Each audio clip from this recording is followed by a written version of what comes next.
in the village of Galdarvik. Knights had always been loyal. The moon rose when it was called, the tides obeyed, and the wolves sang to her as if she were their silver queen. But that night, the sky betrayed its order. Without warning, the moon vanished mid-sky, not waned, not hidden by cloud, but gone as if erased by a careless god. A scream cut through the darkness. Then another. The fishermen dropped their nets where they stood. The old priest stumbled over his own prayer. Children pressed their faces to dirt, whispering names of forgotten deities. Even the wind lost its rhythm. And then, from the black womb of that night, a cry rose, thin, fragile, but alive. A child had been born in the dark. Inside a cottage at the edge of the fjord, Asa, a midwife older than any winter, held the newborn close. He came with no light, she murmured, but he brought his own shadow. The mother, pale and fevered, asked for a name. Leaf, she whispered. Let him live. The fire sputtered and went out. For a moment, the only illumination was the child's eyes, the color of ash, like smoke remembering flame. They seemed to absorb what little light remained in the room, as if learning from absence itself. Outside, wolves began to howl, not in hunger, but in mourning. By dawn, rumors had already spread through Galdarvik. The moon had been devoured by the sea, some said. Others swore it had fled from the child who bore its death within him. The priests called for fasting. The elders forbade the villagers to speak Leaf's name after sunset. Yet the child grew, untouched by their fear. He did not cry when the storms came. He watched the lightning without blinking. When he laughed the first time, it startled birds from their roosts. Dogs cowered from him, but cats, creatures of thresholds, followed him everywhere. Asa, who had delivered him, said the boy's shadow never stayed still. It stretched when no light touched it, twisted as though whispering secrets to the ground. She took it as a sign that his soul was restless, caught between two tides, the living and whatever waited beyond. When Leaf turned 7, the moon returned for one night only. The sky opened like an eye long shut, and its pale glow washed over the fjord. The villagers came out in silence, unsure whether to worship or hide. Leaf stood among them, barefoot, staring upward. His face did not glow as theirs did. Instead, the moonlight bent around him, as if refusing contact. A shiver passed through the crowd. The priest fell to his knees, declaring the child a mark of imbalance. That same night, a whale was found stranded on the rocks, its massive body gleaming white, its single visible eye wide and glassy, fixed toward the village. No one dared touch it. Only Leaf approached, pressing his small hand to the creature's cold flank. He whispered something no one could hear, and the whale breathed once more, sliding back into the dark water as if called home. From then on, the villagers stopped cursing his name. They began to fear it instead. Years passed. Leaf grew tall, quiet, always watching the sky as though waiting for something to return. The moon never did. The nights remained hollow, robbed of reflection. Crops weakened. Wolves vanished from the forest, and fishermen spoke of phantom tides that moved against the wind. In dreams, Leaf saw a pale woman walking across frozen seas. She had no face, only a curve of light where eyes should be. She whispered, "You were born when I died. You carry my hunger." He woke each time with frost on his eyelashes and a taste of salt on his lips. Asa warned him, "Do not answer dreams that speak first."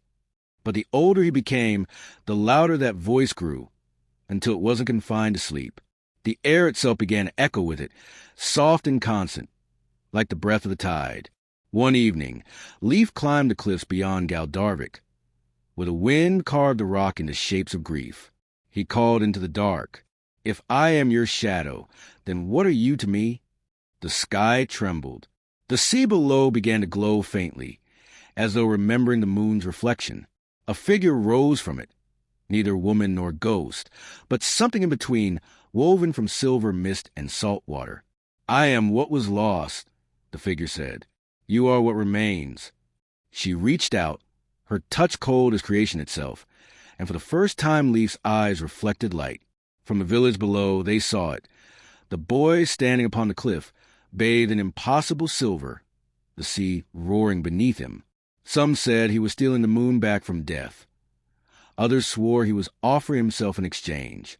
When the light faded, the moon returned to sky, smaller, perhaps dimmer, but present once more, and Leif was gone. Only his shadow remained, stretched across the waves like a bridge of smoke. In the centuries that followed, sailors whisper that when the moon flickers or fades, a figure walks the edge of the sea, carrying it back on his shoulders. The wolves return to howl, and the tides steady themselves. They say his eyes still gleam the color of ash, not of ruin, but of something that burned once and chose to remember. Leif grew strange as the years folded over him like layers of winter. The other boys of Galdarvik ran to the fjord paths with torches and laughter, chasing echoes across the cliffs. Leif walked alone. The snow never crunched beneath his feet. It shivered. Even at noon, the light seemed uncertain around him, unsure where to fall. He cast no shadow. At first, the villagers told themselves it was only a trick of the sun, a whim of angle or cloud.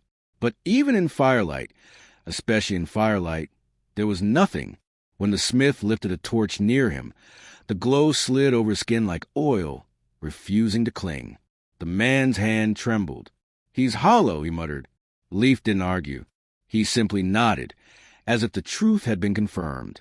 And as he grew, the strangeness grew with him. No fire warmed him. He could sit beside the hearth until sparks kissed his sleeves and feel nothing. His mother, worn thin by superstition and grief, would whisper, "Please, Leif, move closer." He'd smile faintly, pretending to obey, but inside he felt as though he were always standing in a place where warmth had never been invented. The villagers began to avoid him. Fishermen turned their boats when they saw him on the shore. The priest spoke of a thinness between Leif's world and another, a place that used him as a window. The old midwife, Asa, who had brought him into the dark world, warned gently, "You must learn to be heavier, boy. The world forgets things that don't cast shadows." He tried. He ate salted fish, walked barefoot in the fields, carved wood with his hands until they bled. But the marks healed without scars, as though the world refused to keep record of his pain. Then came the dreams. They began with sound, a low growl woven through wind, rhythmic and slow. Then came scent, the metallic tang of blood and pine resin. When the fog of sleep cleared, he stood always in the same place, a frozen plain under a red moon that pulsed like a heartbeat. Across it walked a wolf, tall as a man, its fur streaked with frost and ash. One of its eyes was gone, replaced by a hollow that seemed to devour starlight. The other burned yellow, watchful and patient. "You came empty," it said, its voice neither beast nor man, but something vast. "Do you know what that means?" Leif shook his head. The wolf grinned, lips curling back to reveal teeth that shimmered like wet bone. "It means you can be filled." Then it began to tell riddles about hunger, gods, and the names that vanish when spoken by their owners.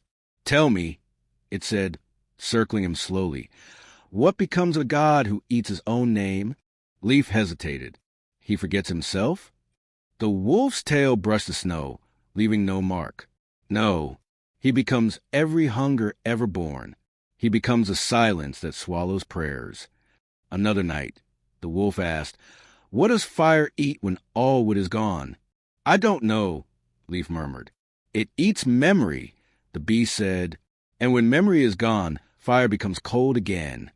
Each dream left him weaker, thinner, as though pieces of him were being traded for understanding. His mother grew afraid to sleep in the same room. Once she woke to find his bed empty, frost crawling along the floor in the shape of paw prints. One night, unable to bear the murmurs or the endless chill, Leif went to the shoreline. The sea was black glass, moonless and wide. He whispered into it, "Why me?" The wind answered with the wolf's voice. "Because you were born when the sky forgot itself. You are its echo." He fell to his knees. "What do you want from me?" "To remember what gods have chosen to forget," the voice said. "To finish what hunger began." From that night on, he stopped fearing the dreams. He began to seek them. When sleep refused him, he'd walk into the forest barefoot, guided only by the pale shimmer of frost that seemed to follow him though he had no shadow of his own. In the glades, the air thickened with whispers. Trees leaned inward, and the snow glowed faintly blue. There, the wolf often waited. Sometimes it spoke in riddles still, but other times it only stared, studying him. Once, Leaf reached out and touched its muzzle. It was not fur he felt, but wind, coiled and alive, colder than truth. "You are not real," he whispered. "Neither are you," the wolf replied. It told him stories then, tales of the first gods, those who had carved the sky from silence and lit stars by devouring their own names. Each name, it said, was a flame, but they grew greedy. They spoke their names aloud again and again, feeding on their own light, until the sky grew dim. Leaf listened, spellbound. And the moon was the last to eat itself, said the wolf. She swallowed her name whole, and in doing so, she gave birth to you. Leaf felt his heart slow. "So I am her hunger?" "You are her remembrance," the wolf said. "The part of her that refused to die." Days turned to months. Leaf stopped aging as others did. His hair remained the color of cold iron, his skin pale as early snow. When he looked into water, he saw no reflection, only faint ripples, as if the surface feared what might appear. The villagers began to call him Leaf the Hollow. Children dared each other to throw stones near him, but none ever hit their mark. They'd fall short or turn midair, as if the air itself protected him, or rejected him. When he passed by, windows shuddered.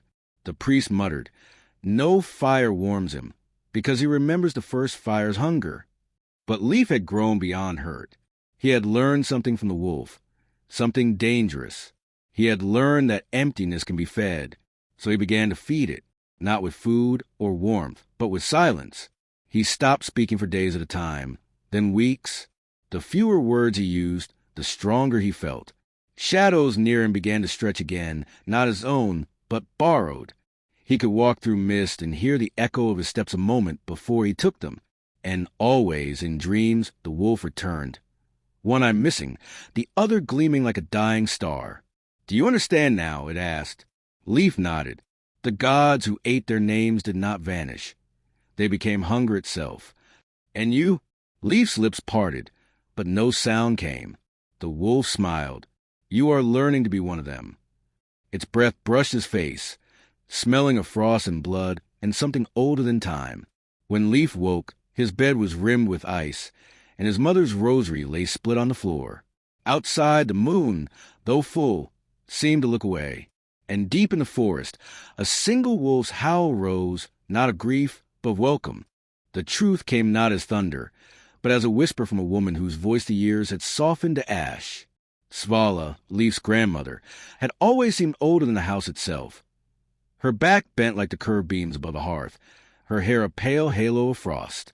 She spoke little, watched much, and carried a stillness that made even wind pause before touching her. It was on the night the wolves returned to the ridge that she decided to speak. Leaf sat near the door, sharpening a bone knife, though he had no use for it. Outside, the pack's howls folded to the mountains like a lament for something too large for language. Svala's hand trembled as she reached for the small silver amulet at her neck, an old charm etched with runes no priest dared bless. "You hear them, don't you?" she asked, her eyes reflecting the weak firelight. "I've always heard them," Leaf said quietly, "even when there were none left." She nodded, the motion fragile as thawing ice. "Then it's time, you know why." Her story began long before Galdarvik, long before the sea learned to swallow light. "There was a time," Svala whispered, "when the moon was not a thing that shone, but a thing that lived. She had guardians, wolves born from the breath of Fenrir, the first hunger. They did not serve him in rage, but in love, for he had been the first to taste freedom. These wolves howled not for blood, but for balance. They chased away darkness that devoured too much and cooled the fires that burned too hot. The moon called them her kin of rhythm, the keepers of the tide between worlds." Leaf leaned forward, entranced. The flames danced across his face but refused to warm him, casting him in a glow both human and not. "What happened to them?" he asked. Svala's voice faltered. "Mortals happened." She told him of the first betrayal, how men, greedy for dominion, sought to control the moon cycle. They built altars of bone and iron, promising obedience but hiding ambition. When the wolves descended to guard their queen of light, The mortals trapped them with mirrors of silver and words of false worship. They wanted to catch a reflection, Svala said, to bind her glow into their weapons and their wealth. And when the wolves refused to yield her name, men called them monsters. They hunted them under holy banners and burned their dens in the high valleys. Leif felt something stir deep within him, a pulse like distant thunder. And our bloodline? That, Svala whispered, is the sin we inherited. She stood slowly, the amulet in her hands trembling. Your ancestor, Arnleth the Silent, was one of those hunters. But when he struck the last wolf, the creature did not die. It spoke. It told him, if you must slay what guards a moon, then carry her dead until the end of all hunger. Svala's gaze met his. And so he did. The curse passed down through each child, each birth under incomplete light. The moon demanded balance, and so each generation bore one who was touched by her absence, one who felt no warmth, cast no shadow, and dreamed of wolves. Leif swallowed hard. Me. You, she confirmed. The dead is yours now. He rose, pacing, the room suddenly too small to contain the revelation. So what am I meant to do? Repay it? To whom? Svala's eyes filled with something older than sorrow, recognition. To the kin of Fenrir, to those who once guarded the moon's breath and now wait in hunger. They remember your ancestors' betrayal. They remember the blood owed to them. Leif's pulse raced. And if I refuse? Then the moon will fade again, Svala said. And this time it won't return. Her words struck the air like prophecy. The fire dimmed, shrinking to embers. Shadows deepened, pressing against the walls.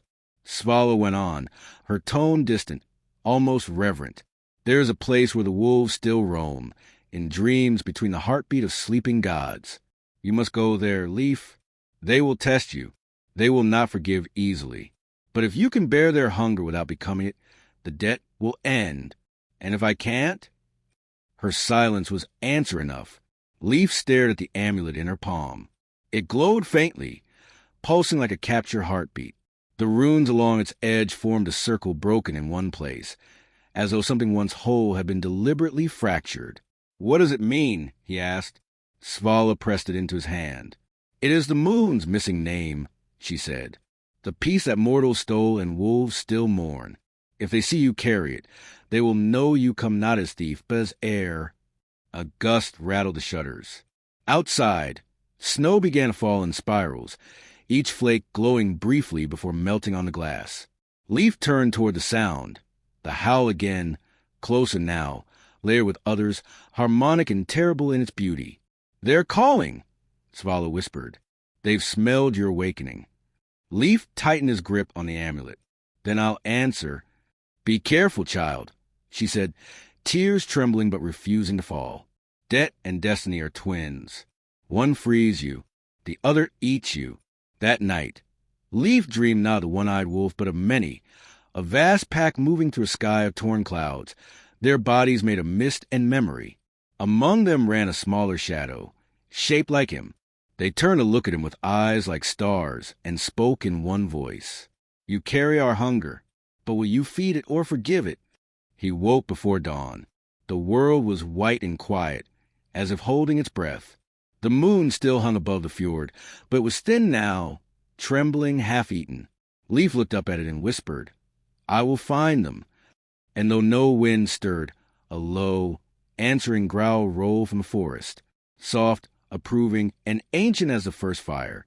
Spring arrived in Gal Darvik, like a hesitant apology. The ice cracked, the river's gossip began, and the people, who had spent too long speaking only in whispers, decided it was time for a feast. They called it the Returning, a celebration older than the sagas, held when the first blossoms dared to appear on the cliffs. Tables were laid along the village square. Torches burned in baskets of iron. Laughter returned to lips that had forgotten the shape of it. Leif sat among them, though unease coiled behind his calm. For weeks he had heard the wolves in his dreams, circling nearer, murmuring of debts and moons that once bled silver. He had not told Svala. He feared she already knew. The air was thick with the scent of roasted fish and juniper smoke. Cups clinked. Someone struck a drum. Someone else began a song about harvests and hearths. Children dance in circles, leaving footprints like runes in the thawing mud. And then time stuttered. Not stopped, exactly. It shivered. A blink that lasted too long. A pause between breaths where the world seemed to misremember itself. The flame of every torch froze in mid-flicker. The air turned syrup thick. When the moment resumed, laughter filled the air again, but softer, as if heard from underwater. The villagers glanced around in confusion. Their plates were full, cups brimming again, but no one remembered the serving. A woman frowned at a loaf in her hands. I don't recall baking this. Her husband blinked at the fish before him. Wasn't this half-eaten? The priest tried to speak a prayer, but forgot the words halfway through. The tune of the drum continued without a player. It was then that Leif heard it. The song. At first, it sounded like wind caught between reeds, but it carried melody. Low, metallic, ancient. It didn't enter through his ears so much as through his teeth, humming along his bones. The sound tasted like metal and moonlight, sharp and cold, the way blood does when it's too clean. He looked up, scanning the sky. The moon was visible, though it was not yet dusk, pale as a scar. Each note of the song bent the light around it, rippling the horizon. A child near Leif dropped her cup, eyes glazed. "Do you hear the wolves singing?" she whispered. But it wasn't wolves. It was something older. The world began to drift. The color bled from the flowers, from the clothes, from the faces around him. People smiled without recognition, their laughter looping like a broken charm. Across the feast table, Svala's expression froze. Her eyes widened, not in confusion, but in recognition. "No," she whispered. "Not now. Not here."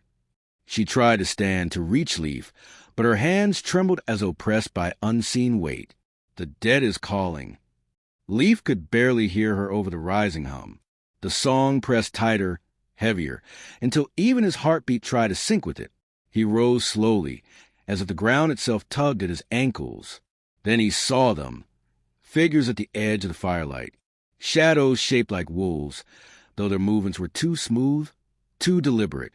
They lingered between flickers of light, sometimes four-legged, sometimes upright. Where I should have been, there were only orbs of pale silver, reflecting nothing. One stepped forward. Its mouth didn't move, but the song deepened. Leif's pulse faltered. Around him, villagers froze mid-gesture, hand half-raised, eyes unfocused. The wolf shadow stopped beside the nearest torch. The flame bent toward it, as if remembering worship. Leif's voice came out hoarse. "What do you want?" The answer came as vibration, not speech, memory. Svala's voice broke the trance for an instant. "Leif!" "Don't answer them. That's how the veil opens." But it was already too late. The song folded around him, weaving through air, through skin, through blood. He tasted salt and iron, saw fragments of things that weren't his. Wolves chasing moonlight across black ice, God swallowing their reflections, humans kneeling beside fires that spoke in riddles. And then his own face, older, eyes silver. The vision shattered like glass underfoot. When he blinked, the feast had returned to motion. Laughter, clatter, drunken cheer, as though nothing had happened. The torches burned normally again. Plates were clean. The priest finished his prayer, uncertain why his throat ached. Only Svala looked at him with horror. "You heard it, didn't you?" Leif's lips trembled. It wasn't a song. It was a hunger pretending to be one. She gripped his arm, nails biting into his sleeve. "They're testing the boundary. The wolves one was denied. The part of the moon your ancestor stole. And you just answered their call." Leif looked down at his cup. The wine inside had turned silver. He whispered, "Then I think they're already here." That night, the village slept under uneasy silence. The moon hung low, swollen, too bright. It pulsed faintly, like something breathing. In the distance, a single howl rose, not mournful but expectant, and though no one but Leif could hear it fully. Every sleeper stirred, their dreams filling with strange emptiness. The next morning, half the villagers couldn't remember the feast at all. Some swore they'd seen the same dream. A table set with endless food and a child with ash-colored eyes sitting among wolves, singing a song that made the stars flicker. Leaf woke at dawn, his mouth still tasting of metal. And somewhere, deep in the forest, the unseen choir continued, low, patient, waiting for him to sing the next verse. The old skull was a relic from another age, half poet, half heretic. His name was Odric One-Tongue, for he had bitten off the other in a moment of drunken defiance long ago, swearing to speak only truth thereafter. He lived near the shore where the wind never tired, and the sea sang old ballads no one else could hear. Villagers avoided his hut. They said Odric carved runes that did not sleep, symbols too old for priests and too honest for gods.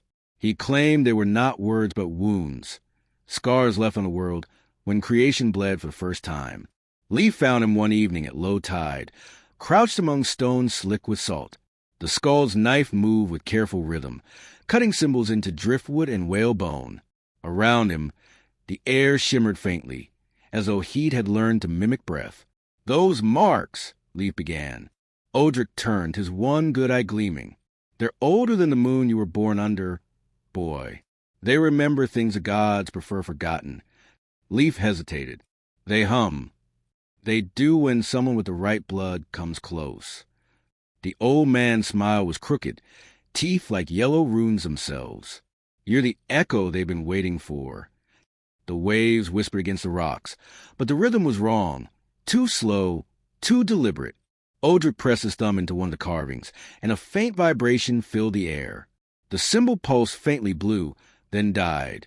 "Each rune," the skald said, "is a gate, but only one opens for you." Leaf frowned. "How would I know which?" "It will know you." He didn't mean to touch it. Truly, he didn't.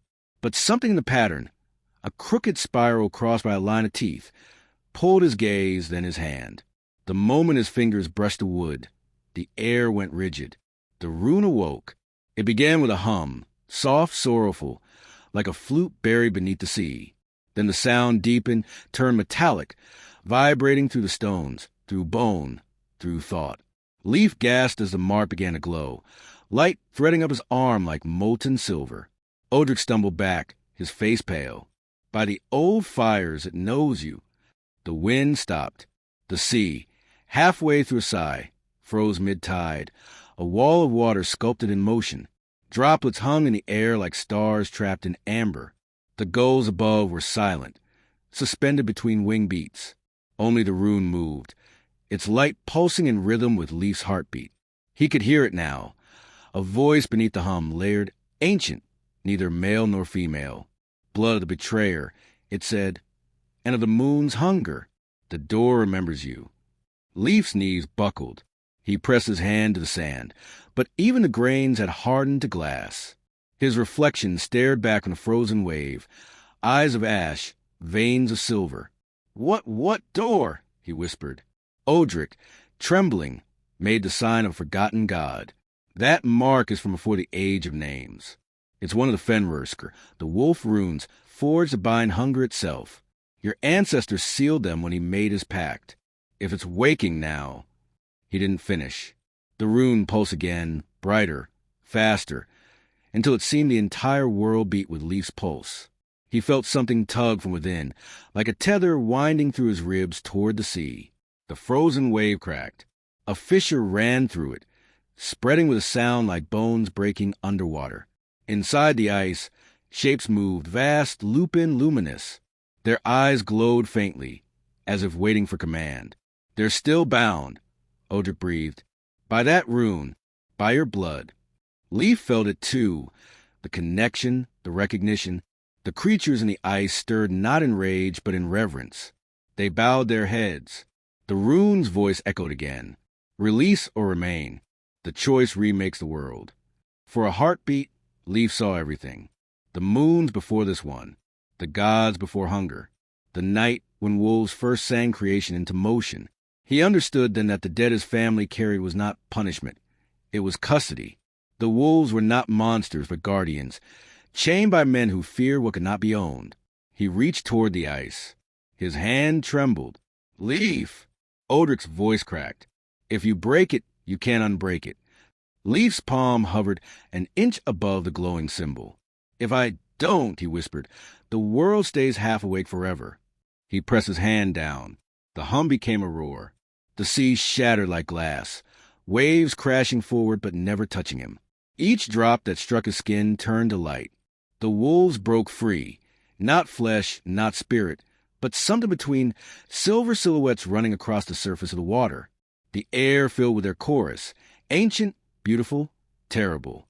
Odric fell to his knees, weeping. "You've undone the silence," he said. Leif stood, surrounded by the glowing tide, the rune's light fading into his veins. "No," he murmured. "I reminded it." Above them, the moon flickered, then blazed full again, its light spilling across the frozen horizon. The hum quieted, leaving behind a stillness, so deep it felt like the world was taking its first breath. When it finally exhaled, the sea moved once more. The wolves were gone. Only their paw prints remained, made not of ice, but moonlight. The first time Leif saw Halla, she was walking out of fog like something half remembered by the world.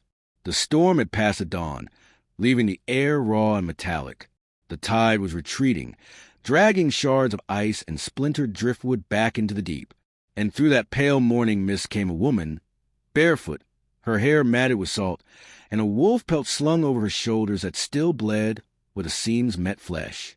Each drop that fell from hissed when it touched the ground, searing tiny black scars into the frost.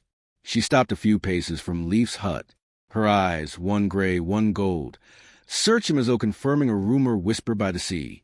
"You're the one who opened the rune," she said. Leif didn't answer. His pulse had already told her the truth. The villagers watched from afar. They had seen strangers before, traders, sailors, outlaws, but none like this woman. Animals fled her path. The torches near her guttered and relit themselves, confused. Svala emerged from the doorway, her breath catching. "She wears a wolf's skin still bleeding," she murmured. "That's no traveler. That's a message wearing bones." Halla inclined her head slightly. "Wise woman, you remember what the signs mean." She turned back to Leif. "May I come in? The moon asked me to find you before it forgets how." Inside, she moved like someone used to silence, careful, deliberate, each step measured against consequence. When she sat, the chair creaked as though protesting a ghost. Leif studied the pelt. The blood upon it was not red but silvery, thick as molten frost. "That's not animal blood." "No," she said simply. "It's memory. The wolves who guarded the moon bled it when they were bound. The pelt remembers that suffering. It never dries." He frowned. "And you wear it willingly?" "I wear it because someone must carry the mourning until the dead is settled." Her gaze sharpened. "You woke the sea, Leif. You freed what was sleeping. The sky is already trembling." He tried to steady his voice. "I didn't mean to. The rune." "Runes do not wake by accident," Halla interrupted. "They listen. They chose you." She leaned closer, the scent of salt and iron thick around her. "Tell me, do your dreams still sing?" Leif hesitated. "They never stopped." Halla nodded. "Then the song knows its next verse." She unwrapped a bundle from her belt, a length of black cord with teeth strung through it. Each tooth was carved with a single rune, worn smooth from centuries of touch. She placed it on the table between them. "These belong to the last keepers of the moon," she said. "Wolves who were half god, half light. They protected her path across the heavens. But when mortals betrayed them, when they built their temples and mirrors and tried to steal her glow, the keepers swore an oath. If the moon is ever wounded again, we will eat her to save her from men." Leif's blood ran cold. "Eat her? To devour light is to preserve it from desecration," she said. "It's a mercy older than worship." Her voice softened, almost sorrowful. "They kept their word once, and they will again." Svala's hands trembled. "You mean the moon's fading, the light we see trembling. Is their hunger waking?" Halla nodded. "They smell freedom in the air now that your blood has broken their chain. The moon will be eaten again, Leif, and this time she will not return." Leif stared at her, unable to speak. The room seemed to darken around her words, shadows deepening in corners where no light could reach. He finally whispered, "Then why warn me?" "Because you carry her last heartbeat. Hala's voice dropped to a whisper that sounded like wind through bone. When you woke the rune, part her passed into you. You are the pulse that keeps her in the sky. When the wolves come to feed, they will hunt you first. Outside, the wind began to rise again, soft at first, then growing teeth. The clouds throbbed faintly with silver light, like something breathing behind them. Leif's mind reeled. If I am her pulse, can I stop them? Hala smiled faintly, but it was a smile stripped of hope. You can't stop hunger. You can only choose how it feeds. She reached for the necklace of runic teeth, lifting it with both hands. There's a way to meet them on equal ground, but it will cost you every memory that makes you mortal. Svala stepped forward sharply. No, he is not theirs to claim. Hala's eyes met hers. He already is. Thunder rolled across the fjord, though no storm had gathered. The ground quivered underfoot. The bleeding pelt began to steam, releasing thin tendrils of mist that coiled like whispers toward the rafters. The veil is thinning, Hala said. They will cross at the next dark moon. When that happens, the sky will forget light unless you remember for her. She stood, adjusting the pelt, the blood dripping slower now as though calmed by purpose. Find me before the tide turns black. Bring the rune's light. Bring your courage, or bring your surrender. Leif rose, but words failed him. He wanted to ask where she would go, what she was, whether she was truly alive. But her outline had already begun to fade, her shape dissolving like breath on glass. Only her voice lingered, echoing through the chill. Remember, child of the moon's hunger. When the wolves come, they will not howl. They will sing. And with that, she vanished into the mist, leaving a faint trail of silver footprints that glowed briefly, then bled into the snow. They journeyed north as if following a thread only the wind could see. The forest thickened until the sun itself hesitated to enter, and the snow took on a strange blue hue that glowed faintly after dusk. Every night, the silence grew more intelligent. Hala led the way, her bleeding pelt whispering against the frost. She never spoke of pain, though each drop that fell from the hide hissed when it touched the earth. Leif followed, carrying the rune's light in a small carved talisman that hummed like a heartbeat too large for the world. They passed trees carved with eyes, hundreds of them, blind yet watchful. Some were crude and recent, others ancient, their sockets polished smooth by wind and prayer.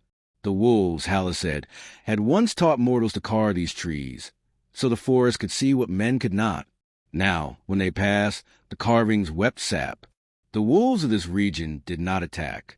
They knelt, one by one, as Leif and Hala moved deeper into the woods. Packs emerged from the mist, gray, black, white as ash, and lowered themselves onto their forepaws in reverence or recognition. Leif whispered, "They remember me." Hala's voice was low. "No, child of the moon. They remember the hunger that lives through you." At the heart of the forest lay a clearing where the snow lay untouched, though no branches covered it. There, the air trembled with murmurs that were not quite wind. The wolves encircled them, dozens of glowing eyes reflecting Leif's pallor. Then, from among them, a shape rose, a wolf the size of a stag, for threaded with frost, eyes deep in gold. Its mouth opened, and human words spilled out. "Remember us." The voice was rough, like stones grinding beneath ice. Then another wolf joined in, its tone softer, almost pleading. "Do not let the light forget our names." Soon, the entire pack was chanting in human tongues, an eerie chorus of broken phrases. We were guardians. We were brothers of silver. We were song before silence. Leif's knees weakened under the weight of it. The sound was neither worship nor curse. It was mourning. Hala knelt beside him, placing a hand on the frozen ground. This is their prayer. They have no gods left, only memory. The wolves' chant deepened, the language twisting into something older, syllables that made the air pulse. The trees around them began to move, not sway, but turn, their carved eyes following Leif. From every trunk came a soft whisper. "Debt, blood, remember?" Leif clutched the talisman. It was burning cold in his palm, the rune within awakening again, answering the forest grief. Light spilled from the cracks between his fingers, silvery and alive. The wolves fell silent. The great wolf stepped forward. Its breath came out in ribbons of mist that shaped runes before vanishing. "We were bound to the moon's pulse," it said. "When men stole reflection, they chained us with their fear. But now her pulse walks again." Its gaze fixed on Leif. "Do you know what you carry?"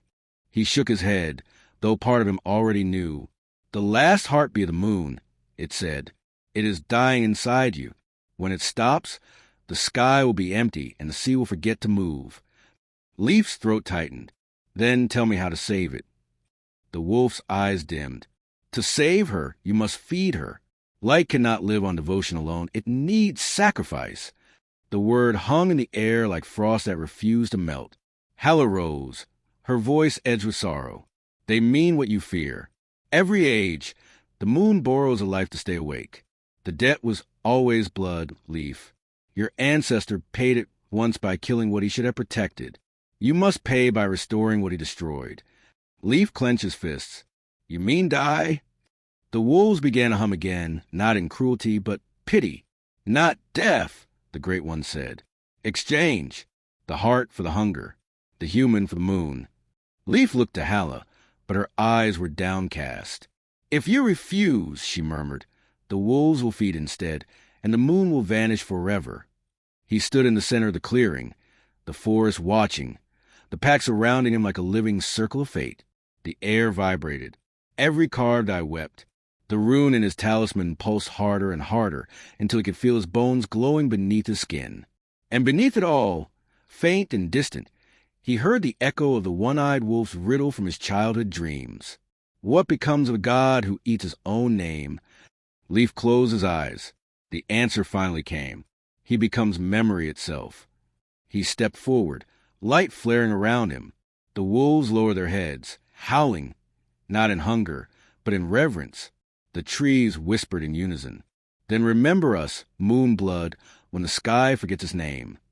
And somewhere beyond the clouds, something ancient stirred, as if the moon, hearing its own heartbeat again, turned its face toward the north. The next morning, the wind no longer moved east. It circled low, confused, as though the compass of the world had forgotten direction. Leif and Halla pressed northward to the frost-bitten trees, until the forest broke into a wide, frozen river, a white artery stretching between cliffs. The ice was clear as glass. Beneath it, fish hung suspended mid-swim, their fins caught in motion, eyes open, tails bent as if in mid-escape. The current itself seemed to have stopped breathing. Leif crouched near the surface, breath fogging the glass. "They're alive," he whispered. "I can feel them." Halla nodded. "Alive, but unreachable. This river remembers a time before time moved." He looked up sharply. "What do you mean?" She traced a symbol in the frost with her finger. One of Odric's forbidden runes, a spiral with a jagged cut through its center. Each current once carried a promise, Leif. When the gods first shaped the world, they swore to let water move forever, to keep life unbroken, to let grief flow instead of rot. But the gods lie as easily as they breathe. Leif touched the ice. It hummed faintly under his palm, a low vibration that made the air tremble. This river, these fish, they're caught in that lie. "In every age," Halla said, "when gods break their vows, time stutters. The world hesitates. Rivers freeze in the middle of motion. Birds die mid-flight. Words lose endings. This river is one of those wounds." He stared down through the ice again. Beneath him, a salmon's mouth was open, forever forming a circle of silence. Around it, air bubbles gleamed like trapped stars. Can it be undone? Halla looked toward the horizon. Only by one who remembers what the gods forgot. Why promises matter. They stepped carefully onto the frozen surface. The ice did not crack. It listened. Every step Leif took left no print, only faint ripples of light, as if the frozen river recognized the moonlight that lived in his veins. At the center, the hum grew stronger. The fish beneath them shifted faintly, not swimming but trembling, aware of him. Leif knelt and pressed his talisman against the ice. The rune within it flared, a pulse of silver through blue depths. A voice rose from below, muffled but vast. "This is the river of broken oaths. The gods swore to keep motion pure. then chained it with fear. Now every halted stream remembers the sound of betrayal. Leif's heart thudded. He whispered, "And what am I to do with their sins?" "Name them," the voice replied. "What is unnamed festers." He closed his eyes. Fragments of sound filled his mind. Storms that never ended, prayers unanswered, laughter drowned in silence. He saw gods carving their power into stone, their promises traded for thrones. And under it all, he saw the moon, pale and trembling, whispering a single word, flow. When he opened his eyes again, his fingertips glowed faintly against the ice. "I remember," he murmured. "I remember what you promised."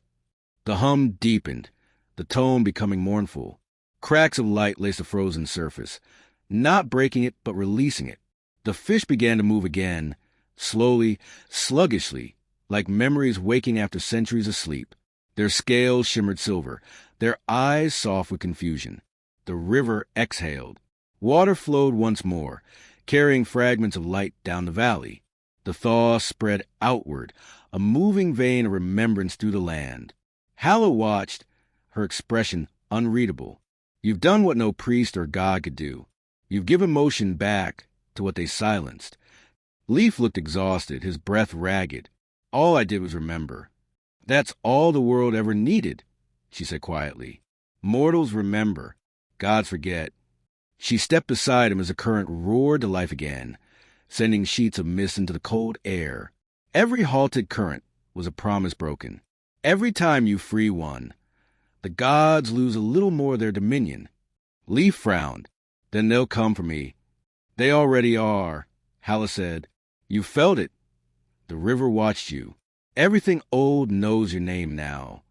He looked downstream, where the flow carried shards of reflected sky. Among them drifted something round and faintly glowing, the reflection of the moon, though the moon itself was still hidden behind clouds.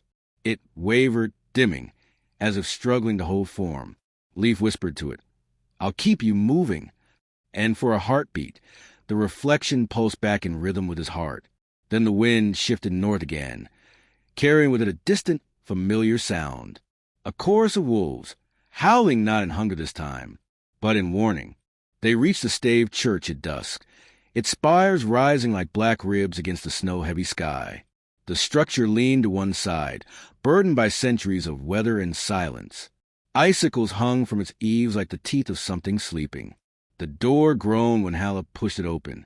Inside, the air smelled of dust, pine, old prayer, a kind of holiness gone stale. The altar was cracked. Wax from long-dead candles had fossilized in rivulets down the steps. Rows of saints carved into beams watched them enter, their wooden faces half-rotted, their eyes gouged hollow. "This place hasn't seen faith in 100 winters," Hala murmured. "But faith remembers who try to forget it." Leif looked around, uneasy. "Why here?" "Because the wolves won't cross a threshold still haunted by gods," she said, though her tone carried little conviction.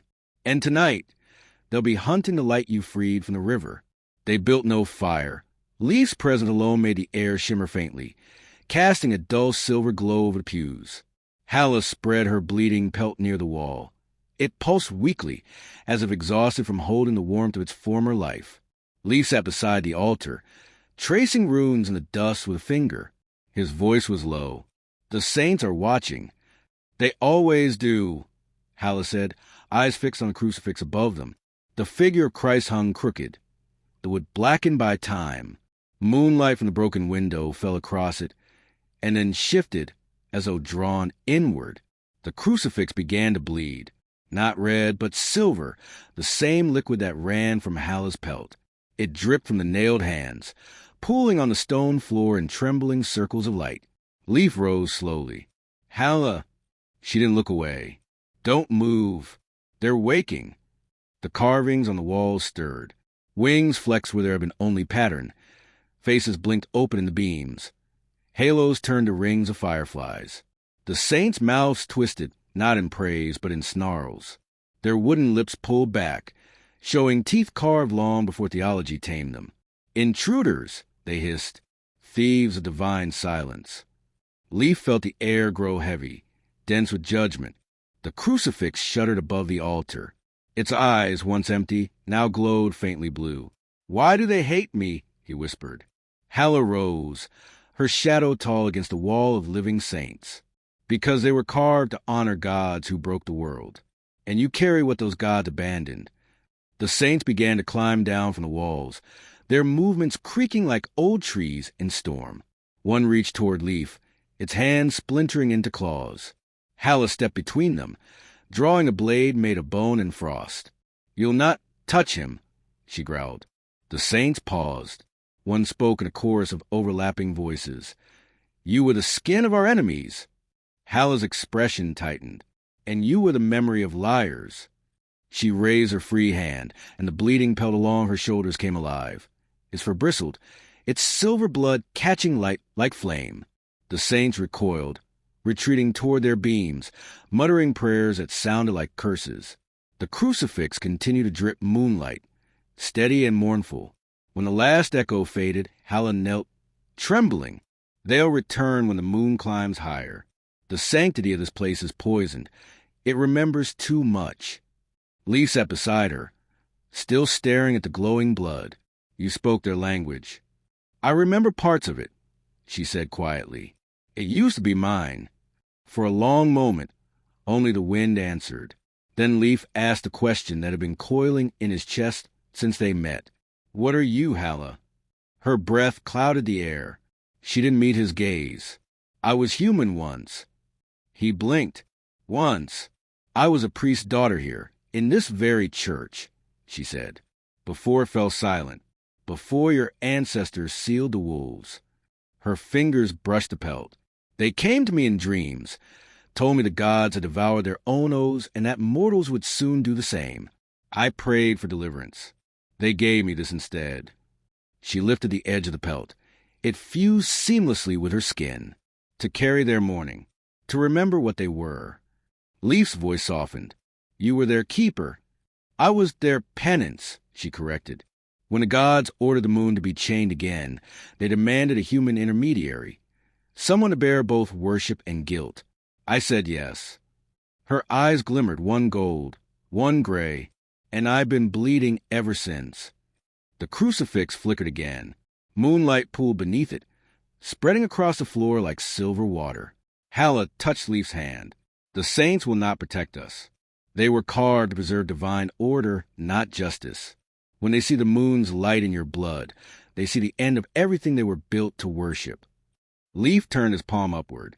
The talisman pulsed faintly, echoing the light from the crucifix. "Then we should leave before they remember how to kill." Hala nodded. At dawn, the forest would be safer than the prayers of dead gods. But dawn never came. Outside, the moon lingered far too long above the horizon, pale, watchful, and wounded.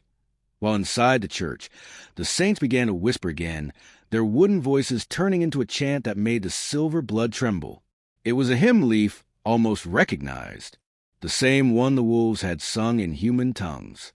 A song not of salvation, but of remembrance. The night they left the staved church, the moon vanished again. Not as before when it slipped behind clouds or drowned in eclipse. This time it was simply gone. No dim halo, no reflection in the frost. The sky looked unfinished, as though the artist who painted it had abandoned the work halfway. At first, the darkness wasn't darkness at all. It was absence.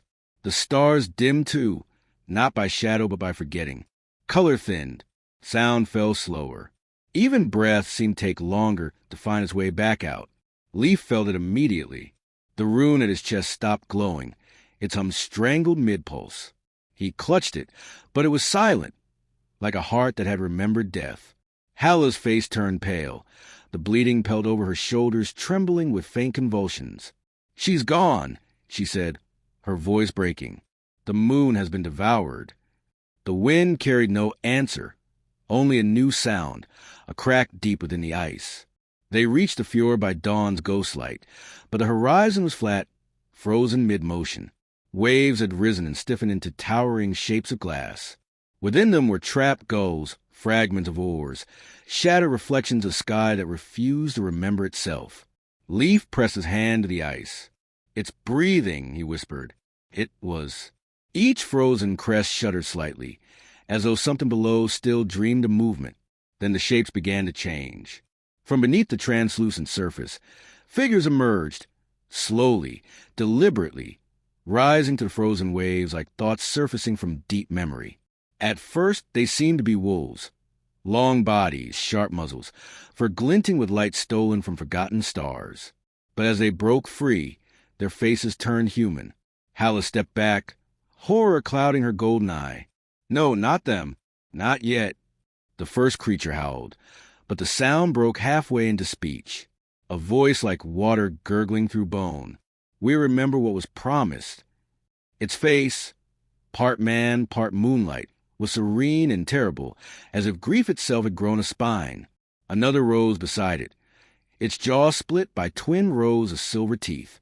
We guarded her. You let her fade. Leaf's knees nearly buckled. The air around them buzzed with cold, the kind that sliced through thought. They're the wolves of Fenrir's kin, he murmured. The ones who swore to eat her only to save her. Hala shook her head. No, these are worse. These are the ones who failed. Trapped between beasts and mortals, curse arise when faith dies. The creatures stepped fully onto frozen shore, steam rising from their paws. Their human eyes shone with accusation. When gods lied, we bled. When mortals prayed, we were forgotten. Now we come for the memory that still beats. Their gaze fixed on Leaf. He clutched the rune again, though it had gone dark. You think I did this? A voice rose from the pack, different, heavier, familiar. It was the one-eyed wolf from his dreams. Its missing eye glowed faintly beneath the ice, and when it spoke, every other mouth fell silent. You didn't do it, Moonblood. You simply finished what the gods began. Leaf felt the ground pulse beneath his feet. If I caused this, tell me how to undo it. The wolf's human face kin answered in unison. By remembering what you were before you were born. The word struck him like a blow. His mind filled with flashes. A silver sea under black sky. A child carved from frost. A whisper that had never been spoken aloud. You are her pulse, not her prisoner. He gasped. She's not gone, she's inside me. Hala's hand found his shoulder, firm despite her shaking. Then they'll try to tear her out. The wolves began to move again, circling. Each step cracked the ice, releasing faint blue light that rose and mist. Their faces shifted, man to wolf, wolf to man, grief to rage, each expression more human than the last. Leaf felt the hum return, faint but insistent, beneath his ribs. The rune flared once, pulsing in time with his heartbeat. The one-eyed wolf lowered its head. You carry her last light. Give it back, and the world will rest. Leaf's voice was steady, though his breath smoked in quick bursts. Rest is not what she wants. She wants to wake. The wolf's jaw clenched. Then we'll wake with her. And with that, it lunged, its breath cold as unmade time, its teeth glimmering like moons that had forgotten how to shine. The world shuddered. The ice split open. From the depth below, the frozen sea began to sing. They fled into the northern waste, where light itself seemed wary to follow. The world reduced to wind, snow, and silence shaped like waiting. For days they wandered, neither sleeping nor speaking, until they came upon a figure seated upon a stone that faced the horizon.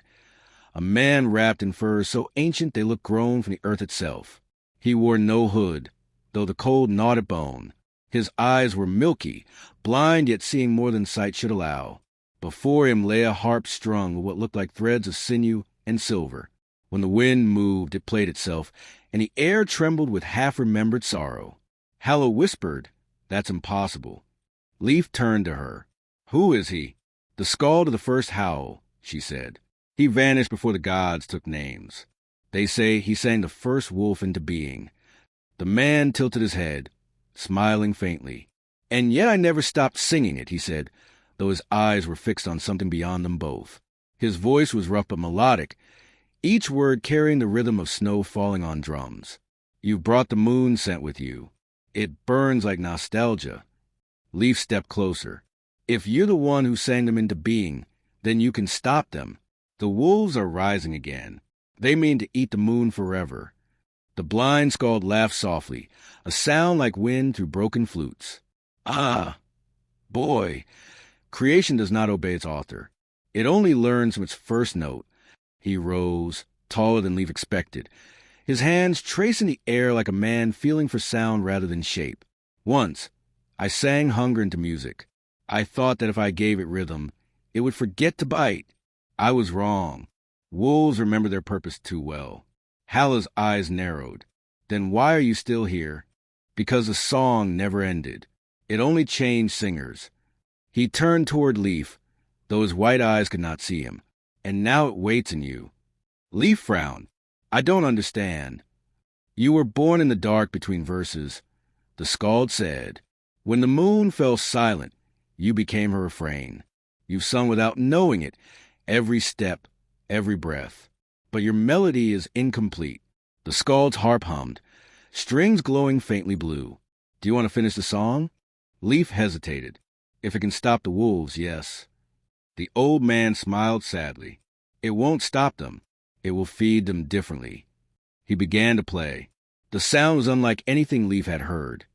Neither music nor noise, but a living thing built from breath and frost. Each note seemed to dig into the ground, loosening memory itself. The air shimmered. Shapes of long-dead wolves flickered in the mist, their bodies woven from sound. This song, the skald said, teaches hunger to feed without devouring, to take and give in one motion, like the tide. Leaf's heartbeat aligned with the rhythm, slow and deliberate. He could feel the melody moving through him, seeking space between his thoughts. It's beautiful, he whispered. It's costly, the skald corrected. For every note you learn, you must offer a memory. A life trade for life, even in mercy. Hala's voice broke. No, don't do this, Leaf. You'll unmake yourself. He looked at her, eyes glimmering with the faint reflection of the harp's light. If I don't, everything else unravels. The skald extended a trembling hand. You need not give everything. Choose the memory that defines your fear. Hunger feeds on fear. Offer it instead. Leaf thought of the moon vanishing, of wolves wearing human faces, of the crucifix bleeding silver. Then he thought of his mother, her laughter, her voice calling him in from the cold. That's the one, the skald said, though Leaf hadn't spoken. The first warmth you ever lost. Leaf nodded once. Take it. The blind man began to play again. This time the sound bit into the air, sharp and aching. Leaf felt his chest tighten, his breath leaving him in fragments. Something unspooled from behind his eyes, soft, golden, and unbearably tender. He could almost see it. His mother's face melting into light, dissolving into the rhythm. When the song ended, the world looked the same, but emptier. He stood still, waiting for grief, but none came. He could not remember why he should feel it. The skald's blind eyes shone faintly. Now you carry the song of the balanced hunger. It can turn the wolves' thirst into memory instead of blood. But remember, music needs a listener. If no one remembers your song, it will die again. Hala's tears glittered in the cold air. You've taken too much from him. The old man turned toward her. No, he gave what even gods hoard. He reached out, touching Leaf's brow. When you sing, think not of victory or sacrifice. Think of flow, the river you freed, the current that never stops. That is where life hides when gods forget it. Leaf whispered, And you? What will you do now? The skald smiled faintly. Rest at last. I've been singing too long. His harp gave one final chord, soft, dissolving. His form scattered like smoke in sunlight. Only the strings remained, vibrating still, though no wind touched them. Hala stepped closer to Leaf. What did he leave you? Leaf opened his hand. The rune within the talisman now shimmered with faint threads of sound, not light. A song, he said quietly, that eats hunger by feeding it. She looked at him with both awe and sorrow. And what did it take? Leaf frowned, uncertain. Something I was supposed to love. Above them, the empty sky trembled once, as though somewhere far beyond, the moon remembered his name. That night, Leaf did not sleep. He fell, down through layers of silence, through the echo of his own song, through the thin membrane where dreams bleed into memory. And in that place, the sky was wrong. It was bleeding. Ribbons of red and silver ran to the heavens like torn cloth. The moon fled across it, wounded and trembling, shedding drops of light that hissed as they struck the earth. Each drop became a small, dying flame, and each flame whispered a name Leif almost remembered. He ran, barefoot, breathless, chasing her across that wounded firmament. The world below was made of ash and pulse. Every step he took left prints that glowed, then burned. His heart pounded with the rhythm of the Skald's song. Feed, not devour, but the words twisted as he ran, becoming something else, something older. Find me before they do. He reached toward her, his hands brush her light, and for a moment he felt warmth again, impossible and human. Then she looked back. Her face was not serene. It was terrified. Leif, she whispered, though her lips didn't move. Wait before I forget you. The sky shuddered. The red turned black. The moon broke apart like glass. He woke with a gasp, his lungs scraping against the cold. Halla was already on her feet, blade drawn, eyes scanning the dark around them. Something followed you, she said. Leif sat up, dazed. The smell of iron hung thick in the air. The earth beneath him steamed faintly. Then he saw them, a trail of footprints, circling their campfire, each one glowing dull orange, edges smoking. They weren't ordinary prints. They sank too deep, as if pressed by someone heavier than flesh. They're mine, he whispered. Halla turned sharply. You were walking in your sleep? He shook his head. No, I was running. After her. The moon? Leif nodded. She was bleeding. Halla knelt beside the nearest print. The soil hissed under her fingers. These aren't dreams, Leif. They're echoes. You've crossed the veil again, but your body didn't stay behind this time. He stared at the trail. Each step pulsed faintly, releasing wisps of smoke that coiled upward, forming shapes, faces, fleeting and sorrowful. They're speaking. She listened. The whispers were faint, barely wind. Find the place where sky and sea trade faces, find the mouth of the world. Halla's eyes widened. They're telling you where she fell. The moon? Yes, or what's left of her. Leif swallowed hard. Then that's where the wolves are going. He rose unsteadily, still dizzy from the dream's residue. The air around him shimmered faintly, as if the world wasn't sure whether he belonged to it anymore. Halla reached out, gripping his arm. Listen to me. The longer you wander between, the thinner you become. One day you'll wake, and the ground won't remember your weight. Leif looked at her, eyes hollow with resolve. If the ground forgets me, then I'll walk where memory begins. She flinched at his tone, something in it no longer entirely human. They followed the footprints north. Even hours later, they still smoked, though the snow should kill the heat. The trail glowed faintly like veins under the skin of the world. Birds avoided it. The wind bent around it. At dawn, the light never came. The horizon bled faint silver, but it was reflection without source. The moon's pulse is near, Halla murmured. I can feel it. Leif nodded. He could feel it too, beating in rhythm with his heart, calling him forward like a tide that didn't care for shore. When they finally stopped to rest, Halla spoke without looking at him. You ran after her in your dream. Did you catch her? Leif stared at the ground where his footprints still smoked. No, but she looked back. What did she say? He hesitated. She told me to wake before she forgot me. Halla went still. Then the forgetting has already begun. Leif frowned. What do you mean? She's losing what made her the moon, her memory of light. And if she forgets you, she forgets her pulse. The world will unravel like a song with no listener. He looked up at the blank sky. Then I'll remind her who we are. Halla's voice cracked. Even if it kills you? Leif's answer was quiet, steady, especially then. Behind them, the footprint began to shift. The smoke thickened, rising higher, taking form. From a trail emerged faint figures, pale, human-shaped, but faceless, walking the same path Leif had dreamed. Ghosts of his own steps, repeating the chase. Each one whispered as it passed. Wake her, before the sky forgets why it shines. By the seventh day of following the smoking footprints, the world itself seemed to fray. The wind forgot direction. The sun rose pale and uncertain, and sometimes when Leaf spoke, his words arrived a breath late, as if time were no longer synchronized with sound. At dusk they saw it, the mountain temple, carved into the spine of the world. Its steps were steep and uneven, sculpted from black stone veined with silver light that pulsed faintly like arteries beneath skin. The air around it trembled with exhaustion, as though the mountain had been holding its breath for centuries. Hala stopped at the base of the stairway, clutching her pelt. "This is where hunger learned to sleep," she whispered. Leaf turned to her. "You've been here before?" "Only in the dreams of wolves," she said, her voice almost reverent. "The one who waits above. She isn't a god as the others were.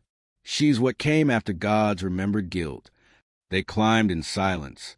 At each step, Leaf felt the air grow heavier, not colder, thicker, filled with the weight of forgotten prayers. The wind didn't howl. It listened. When they reached the top, they found a wide archway opening into darkness.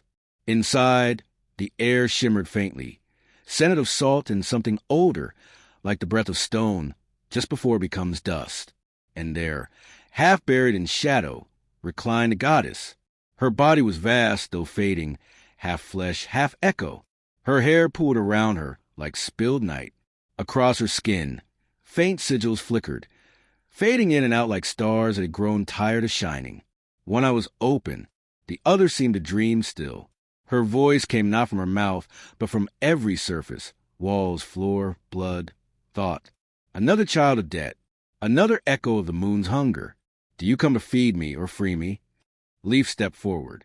His knees almost buckled under the sound of her voice. It wasn't loud, but it carried the gravity of creation itself. "I came to understand," he said, "why the world keeps devouring itself, why the moon must die to live." The goddess smiled faintly. "Ah, you seek to make sense of appetite." Her open eye glowed faintly blue. "Once I ruled hunger. It was mine to direct, mine to name. I could taste every craving born under heaven. But hunger is never satisfied, is a choir that never ends its song." She closed her eye halfway. "So I did the only merciful thing left. I gave it away." Hala frowned. "To whom?" The goddess's lips barely moved. "To silence." The temple darkened as she spoke. The air turned thick, pressing against their lungs. "Silence took hunger and hid it beneath words," she continued. "It gave mortals tongues to name their desires, thinking names would tame them. But hunger only changed form. It became longing, prayer, ambition. You call it by many names now." Leaf's chest tightened. "And the wolves? They were my teeth once," the goddess said, almost fondly. "They kept hunger pure, took only what the world could spare. But when I gave hunger away, they were left starving for a master who no longer called." Her eye drifted toward him. "Your bloodline carries their echo. You are what happens when silence tries to remember me." Leaf swallowed hard. "Then tell me, if hunger is silence now, what feeds it?" The goddess exhaled slowly. The sound rippled through the temple, rattling the bones of the mountain. "Memory. The gods devour remembrance, so they do not drown in regret. Every broken promise is a meal, every forgotten name a feast." Hala bowed her head. "Then that is why the world grows emptier. We are feeding them without knowing." "Yes," murmured the goddess. "And you, Moonblood, are the first to starve them by remembering." Leaf's voice trembled. "Then teach me how to end it." Her smile deepened, not cruel, but infinitely weary. "End? Nothing ends. Everything changes shape. I can offer you a riddle instead. Riddles won't stop the wolves." "No," she said, "but they may tell you where to sing." She raised her hand, slowly, as if gravity resisted her, and a faint orb of silver light formed between her fingers. "Here's the riddle," she whispered, and her voice made the temple stones sweat frost. "What feeds without taking, dies without dying, and hungers most when it is full?" Leaf stared at the light, confused. "What is it?" Her single open eye gleamed. "The same thing that made you chase the moon. Love." The light faded, dissolving into him. He gasped, feeling something ignite behind his ribs, soft but endless. The goddess sank deeper into her half-dream, her eyelids heavy. Go now, child of forgotten hunger. The wolves are already moving. The silence that holds them will not last the next dawn. Hala helped Leif to his feet. Will we see you again? The goddess smiled faintly. You already do. I live in every pause between your breaths.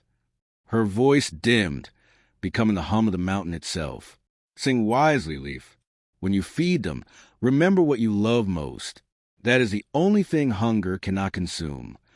As they descended the mountain, the temple behind them began to crumble, not violently, but gently, as if returning to the dust it had borrowed. Hala looked back, whispering. She wasn't dying. She was dreaming herself into silence again. Leif nodded, touching his chest where the goddess's light still pulsed faintly. Then I'll sing loud enough, he said softly, to wake the silence. The wind died the moment they reached the shoreline. No tide, no current. Only the frozen sea, still as glass, its surface webbed with veins of blue light that pulsed faintly in rhythm with Leif's heart. He could feel something vast and patient moving beneath the ice. Hala stopped at the edge of the frost and whispered, This is where the world ends and begins. Beneath us lies Fenrir's hollow, the throat of the hunger itself. Leif stepped forward, his breath frosting into quick clouds. He's awake, isn't he? He's never slept, she replied. He only dreams louder than the rest of us. They followed the faint glow that seeped through cracks in the ice until they found a fissure wide enough to descend. The air below shimmered with heat that shouldn't have existed. The further they climbed, the more the walls pulsed like living muscle. At the bottom, they entered a cavern the size of a cathedral. Its walls were lined with ribs, colossal bones rising in arcs slick with frozen mist. The air tasted of iron and thunder. In the center lay Fenrir. He was chained, but the chains were made of absence, gaps in space where sound and light refused to exist. His fur was black not because it lacked color, but because it swallowed it. Every breath he took drew the frost closer, reshaping the world's cold. His eyes opened, two suns dying in reverse. The sound that followed wasn't a growl. It was a word. Leif. The name echoed through the cavern, shaking loose flakes of ice from the ceiling. Leif dropped to one knee, unable to bear the weight of the voice. Hala pressed a trembling hand to her bleeding pelt. Fenrir's muzzle lowered, breath steaming. I've been waiting since your ancestor stole my sister's light. The moon and I shared a pulse once, before mortals claimed the right to name hunger. Leif forced himself upright. Then you know why I'm here. Yes, said the great wolf. You've come to bargain with what cannot bargain. Leif's voice was steady, though his hands shook. The moon is dying. The wolves rise. I carry her last heartbeat, but it's fading. Tell me what I can do. Fenrir's eyes glowed brighter, and the air warped around him. You can feed me. Hala stepped forward, blade drawn. You said you wanted peace. The wolf's laughter rolled like thunder through ice. Peace is hunger with its teeth tucked in. I can starve myself the moon, boy, but not for nothing. Leif met his gaze. Then name your price. Fenrir leaned closer. The air shimmered, bending reality around his breath. Feed me what you love, he said, and I'll starve myself the moon. Leif's pulse stuttered. What I love. The wolf nodded. Not flesh, not soul. Love, the warmth that remembers. I will eat that from you, every spark, every echo, and in return I will swallow my hunger. The moon will live, and the world will keep pretending it knows balance. Hala's voice trembled. Don't listen. He twists meaning. To lose what you love is to forget why you fight. Fenrir turned his gaze to her, and even the air seemed to bow. And yet you bleed love with every step. Priestess, would you have him keep it and doom your moon instead? She flinched. The silver blood on her pelt began to hiss. Leif took a step forward. The rune at his chest glowed faintly, vibrating with the echo of the goddess's riddle. What feeds without taking, dies without dying, and hungers most when it is full?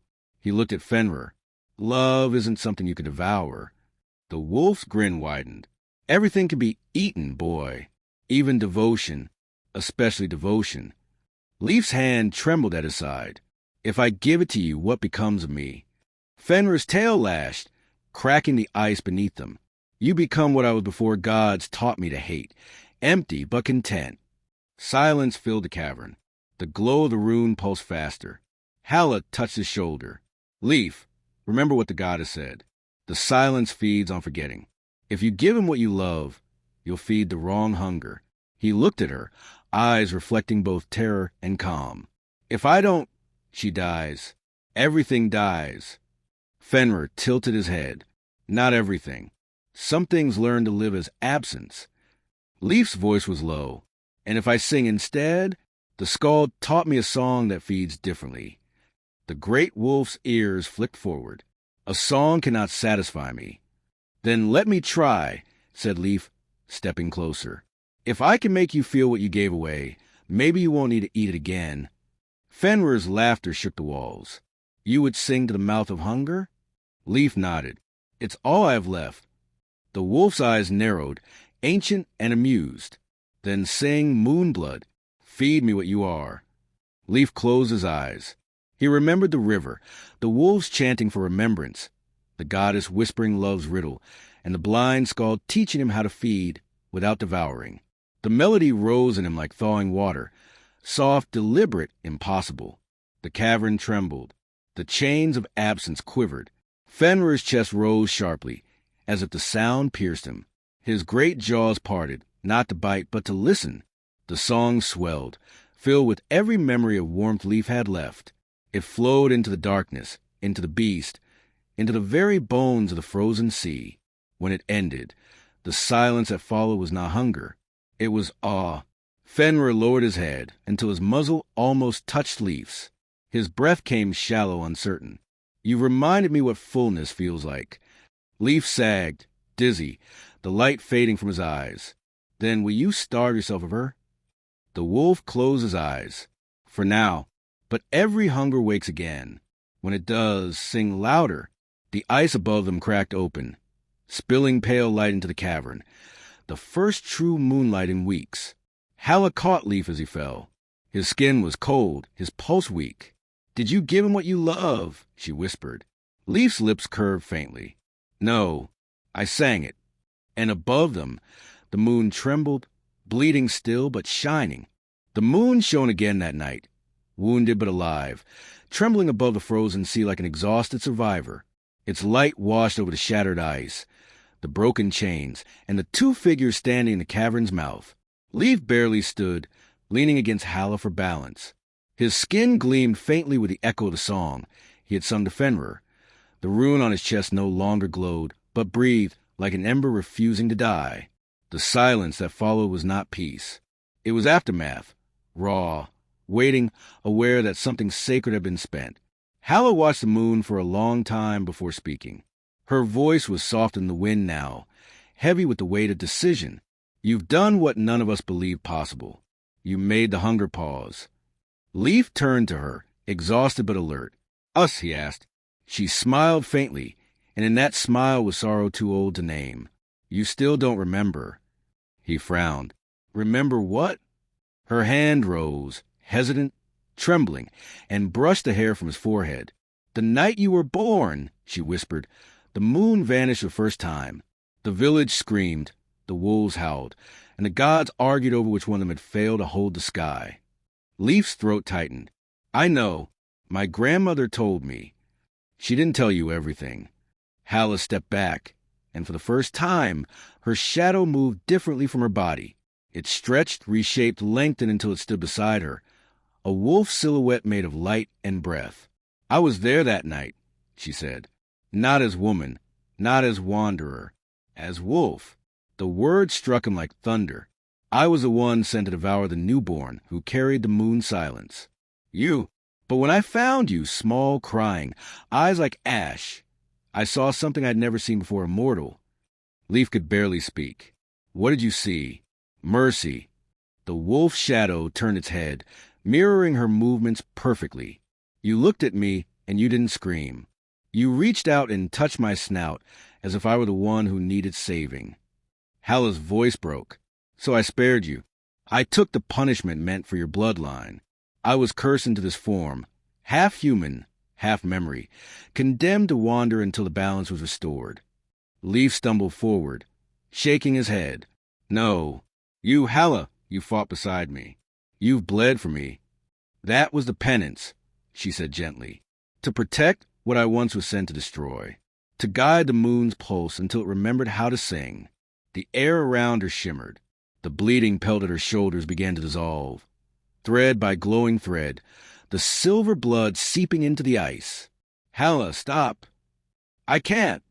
She smiled through tears that sparkled like frost. "You fed Fenrir without feeding him. You restore what I broke when I defied the old order. Now the scale demands balance." She stepped backward onto the frozen sea. The ice cracked faintly beneath her, a sound like distant bells. Leif reached for her, his hand trembling. "There has to be another way. The goddess told me love feeds without taking. And this is my way of loving," Halla said softly. "You gave the world its breath back. I will give it silence enough to rest." Her shadow shifted again, no longer a reflection, but the wolf itself. The same one-eyed creature that had haunted Leif's dreams stood now beside her, its gaze full of weary understanding. Leif gasped, You were the one who taught me the riddles." The wolf bowed its head. "And she was the answer you were never meant to find." The ice began to split wider. A deep, blue light rose from below, cold and infinite. Halla turned to him one last time. "The moon still bleeds. It needs a vessel to heal. My life will be enough to seal the wound." Leif fell to his knees. "If you go, I'll forget you." She smiled sadly. "Then I'll live in your forgetting." Her body began to dissolve into light, merging with the wolf beside her. Together they walked across the ice until the surface gave way. The sea welcomed them silently, glowing brighter where they vanished. The light spread beneath the frozen surface, like veins of fire through glass. Then, slowly it faded, leaving behind only stillness and a faint silver shimmer. Leif bowed his head. The air around him trembled, alive with unspoken grief. He whispered into the silence, "You spared me once. Now I'll spend the rest of my life remembering that mercy." Above him, the moon steadied. Its bleeding stopped, its light soft but whole. The sea stilled, reflecting it perfectly, a silver mirror for a love that had learned how to feed the world. And though no wolf howled that night, the wind carried a sound, a hum between breath and prayer, a song that began as mourning and ended as promise. "So the world won't forget itself," she said. Her voice carried the calm certainty of someone who had outlived storms. "So the sea remembers kindness, and the moon remembers mercy." Aaron frowned slightly, tracing the carved runes along the wooden bowl in his small hands. The firelight painted them gold, their meaning older than his grandmother's words, older than the village itself. "And the wolves?" he asked.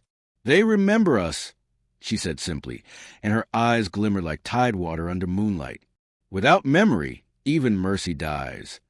That night, when the feast had ended and laughter had turned to quiet song, the air hung thick with warmth and smoke.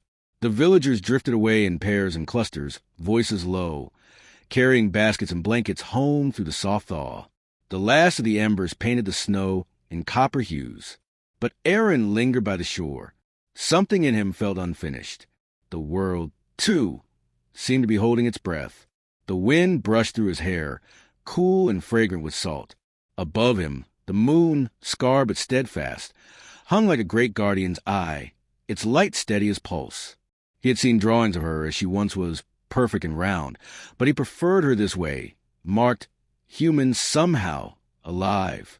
The sea was calm, still wearing a thin skin of melting ice. The surface gleamed with that peculiar silver blue that seemed both light and sound, both memory and promise.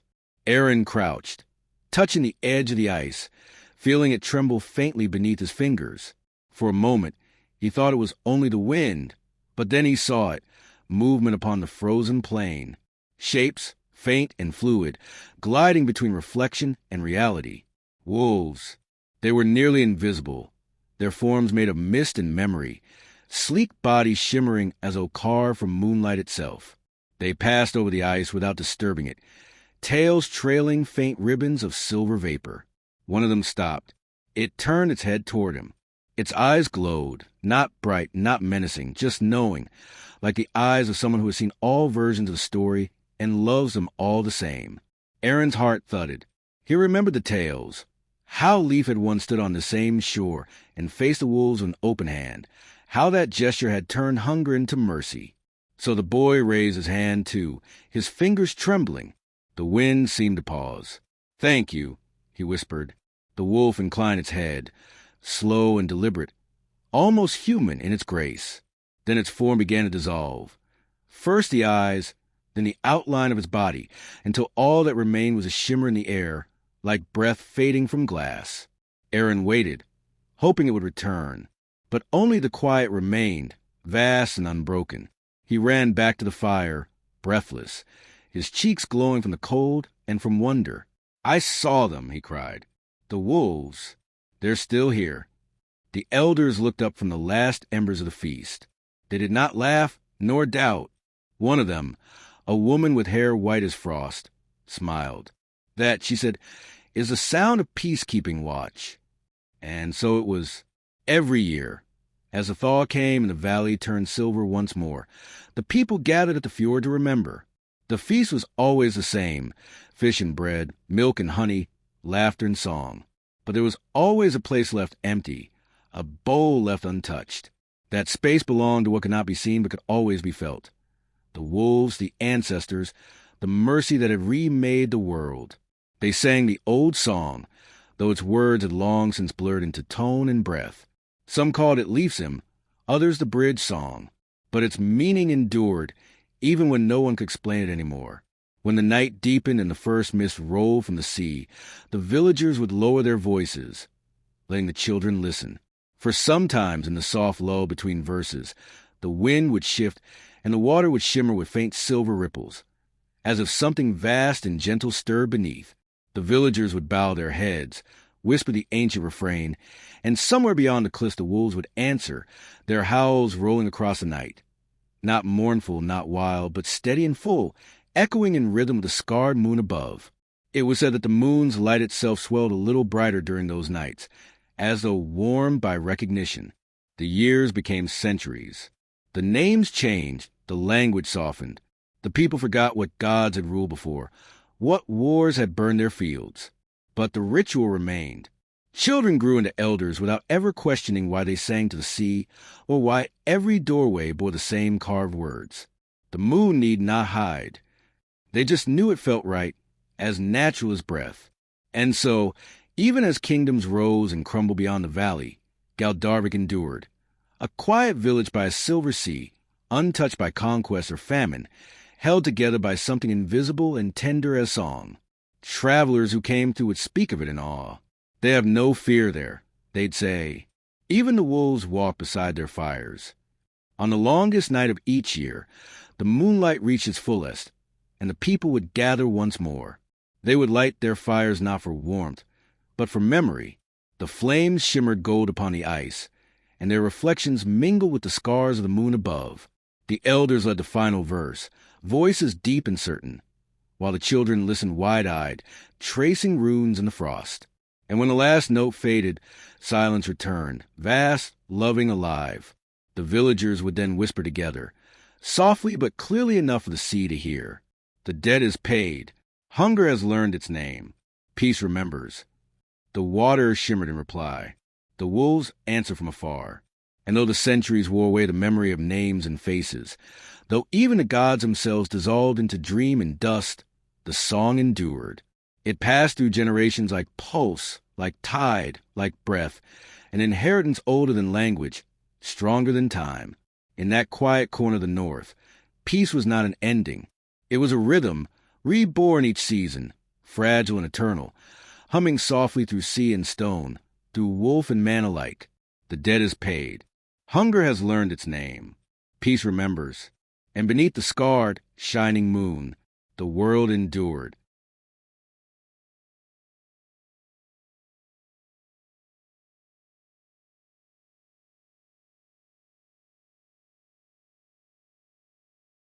It was not a melody meant for mortals. It did not rise from his throat, but from deeper still. Beneath bone, beneath memory, from the pulse of the moon herself that had been hidden inside him since birth. The first note tore through the air like a wound reopening after centuries. The sound was sharp, almost painful, yet heartbreakingly beautiful. The second note shimmered outward, softer, wrapping the horizon in trembling light. The very air seemed to breathe with him. From the cliffs far beyond, where only ghosts now lingered, came faint echoes. The wolves' chant. Though no living wolves remained, their voices answered his. Deep, rhythmic, woven from wind and memory. The sea responded too, sighing like a book whose pages had not been turned in an age. The world was remembering its song. And then the song bit him. It struck from within, sudden and merciless. The way fire must feel its own heat. Leif gasped. The melody did not flow around him. It carved through him. His blood blazed, and he felt his veins light up like molten rivers. The song demanded sacrifice. Every verse takes its singer. His blood began to turn to verse. Threads of light spread across his skin, bright runes racing through him, glowing and shifting with each heartbeat. They were alive, writing and rewriting themselves as the song grew stronger. His pulse became rhythm. His breath became meter. The air around him filled with words that shimmered and broke apart into meaning. The phrases came unbidden, spoken in the old tongue, the one that had shaped the first dawns of the world. The words were not his, yet they carried his heart within them. Hunger fed is mercy born.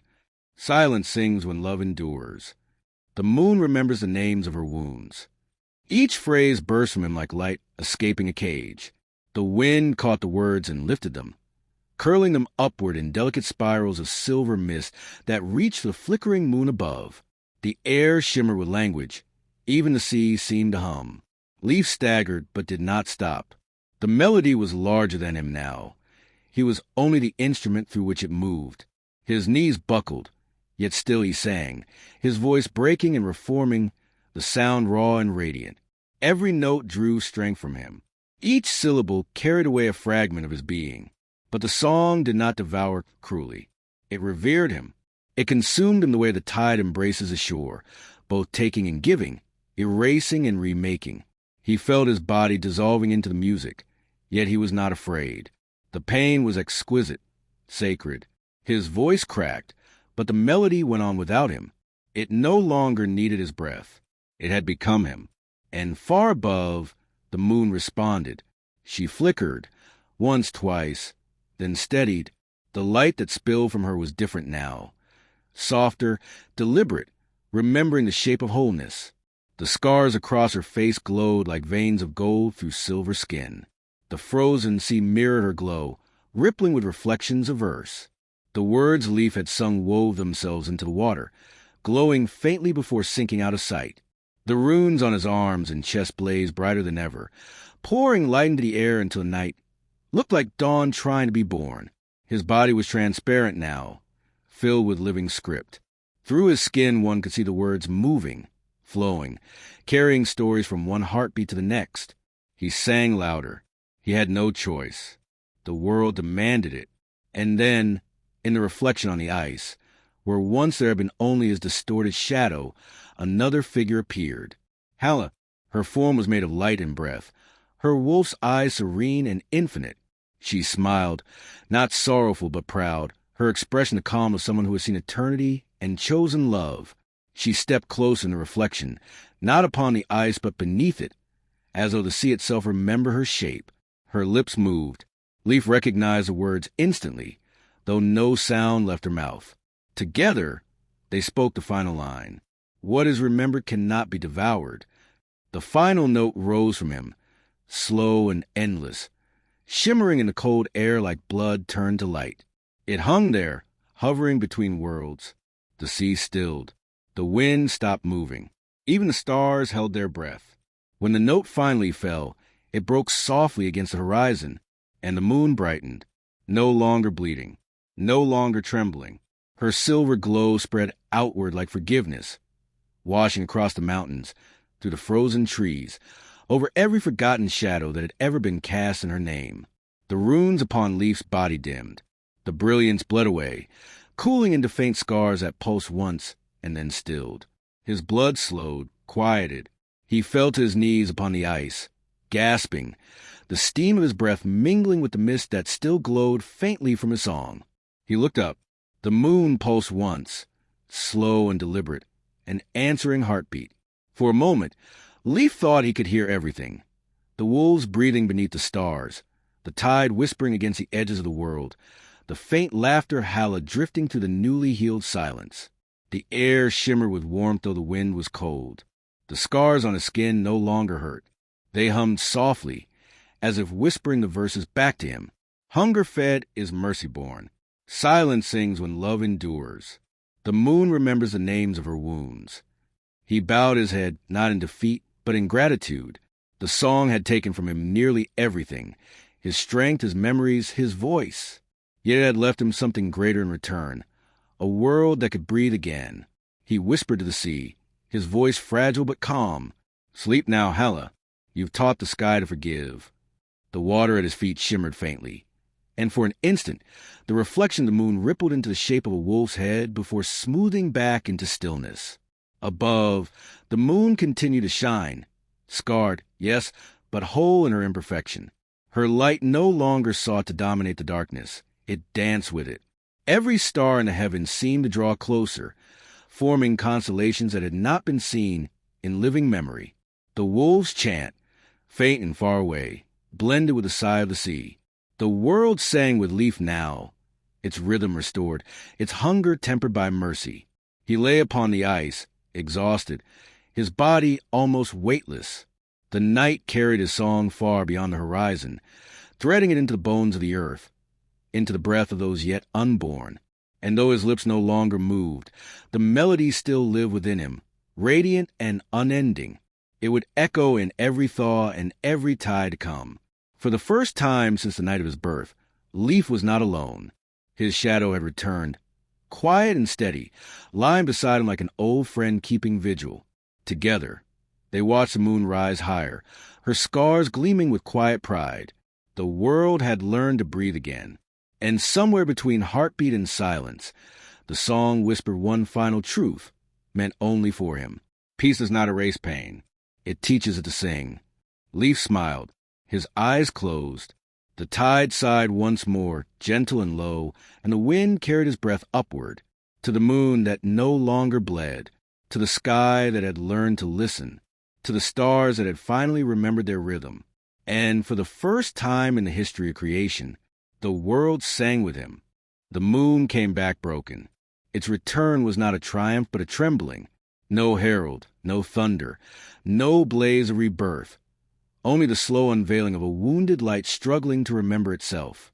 The night split open in silence as her face appeared above the horizon, no longer smooth nor divine, but scarred, etched with molten rivers of silver that pulsed faintly like veins beneath translucent skin. Every fracture glowed and dimmed in rhythm with an invisible heartbeat, the rhythm of a world that had almost forgotten how to breathe. From those scars dripped light, not starlight, not flame, but something heavier, thick, molten, deliberate. It slid down the air in languid streams, glowing too bright to be gentle, too sorrowful to be violent. Each drop hung for a moment before falling, hissing through the cold as though burning the fabric of the night itself. They were tears, Leif thought, tears too heavy to belong to a star. When the first drop struck the sea, the frozen surface did not shatter. It breathed. The ice expanded and contracted like lungs waking from long sleep. Cracks spreading through its skin with slow, liquid grace. Light seeped through the fissures, turning the dark water beneath into a storm of mirrored fire. The whole ocean seemed alive, glowing from within, whispering in tongues older than sound. Then came the second drop, and the third. Where they landed, the ice steamed and glowed, lines of molten silver racing outward, weaving a lattice of veins across the fjord. The sea began to hum, a deep resonant tone that made Leif's bones vibrate. From those glowing cracks, something moved. At first he thought it was smoke, but smoke did not crawl. It rose and coiled and trembled, small forms of mist and frost and light, struggling to separate from the ice that had birthed them. They took shape slowly, slender limbs, tails, the faintest glimmer of breath. Wolves, but not of fur and flesh. Creatures born of light and memory. They were small, fragile things at first, their bodies translucent, trembling as though the weight of existence itself were too new to bear. Their fur was mist until it wasn't, forming in slow ripples like ink dispersing in water. Frost melted from their bodies with each cautious step, and the air around them shimmered with the scent of cold iron and dawn. Each wolf carried a fragment of the moon in its eyes. Some burned bright as firebrands. Others flickered softly, like candles trembling against wind. A few already dimmed and went out, their light fading before their breath found rhythm, as if even in birth they remembered the fragility of worlds. Leaf watched, awe and sorrow braided inside him, until he could no longer tell them apart. He wanted to weep, but his tears were gone. He had spent them all in song. The melody of the wolf song still burned behind his teeth, but he could no longer sing it. Every note, every word, every thread of his soul now lived in these creatures instead. They were his voice given shape, his memory made fur and breath. Dozens of them gathered around him, silent and radiant, their eyes mirroring the pale flame of the moon. They did not approach as pack or predator. They came as listeners, as witnesses. The air thickened with scent unlike anything mortal, iron and snow and something almost floral like the sweetness of endings. Then, from the still water, a voice rose, soft, distant, wrapped in a hiss of steam. Hela. It came like a memory carried on tide. They are not born to hunt, she whispered. They are born to remember. Leaf turned sharply, eyes searching the glowing sea. Hela. His voice cracked, brittle from exhaustion. There was no answer, only the shimmering water, reflecting the wounded moon above. But in its surface he saw her outline for a heartbeat. The curve of her face, the calm in her eyes, a smile not of sorrow but release. Then the image rippled and was gone. The newborn wolves began to move. At first they made only soft sounds, uncertain yips that broke and reformed into something deeper. Then, one by one, they raised their heads toward the sky and howled. It was not a sound of grief. It was the world exhaling. Their howls intertwined, building layer upon layer until the air vibrated with harmony. The song did not mourn, it thanked. It carried gratitude for the blood that had sung them into being, for the light that had scarred itself to bring them warmth. Each note was a promise, echoing across the frozen expanse like the first heartbeat after resurrection. Leaf stood amid them, shaking, light flickering from the runes burned into his skin. The wolf song wrapped around him, gentle and wild, filling the silence left by his own. He could feel it in his chest, a resonance, as if his heart and theirs beat in the same ancient rhythm. The moon trembled again. Her scars widened slightly, molten light coursing through them like blood through reopened veins. A final drop gathered at her lowest edge, swelling until it fell, slow, deliberate, burning with all the sorrow and beauty of creation. It struck the ocean directly before Leaf. The water boiled open, hissing in a circle of white fire. From that steam rose a vision, a mirror of light upon the sea. Within it, for the briefest instant, appeared the face of Hela. She was serene, whole, her eyes no longer burdened by pain or curse. The reflection smiled. Then the image dissolved, leaving only ripples that glowed before fading into stillness. The wolves grew quiet, their song ending in a single shared breath. They turned their luminous gazes toward Leaf, their eyes like hundreds of small mirrors, each reflecting him from a different angle. The man who had sung the world back into rhythm. The reflection made him look endless, multiplied, woven into every creature that watched him. He whispered, voice trembling with reverence, "You carry her now." The smallest wolf stepped forward. Its body shimmered like frost lit from within, its paws leaving faint traces of silver wherever they touched. It pressed its head gently against Leaf's hand. Its fur was cold, but beneath that chill he felt warmth pulsing, steady, rhythmic, the heartbeat of the moon herself, reborn not as one but as many. The light of that heartbeat passed from the wolf's body into his palm, spreading faintly through his arm, warming the scars that covered him. Leaf closed his eyes. He could feel her there, Hela, no longer bound by curse or form, living now in this shared breath between beast and man. The air trembled as if the entire world inhaled at once. Above, the scarred moon brightened. She was not perfect. She was alive.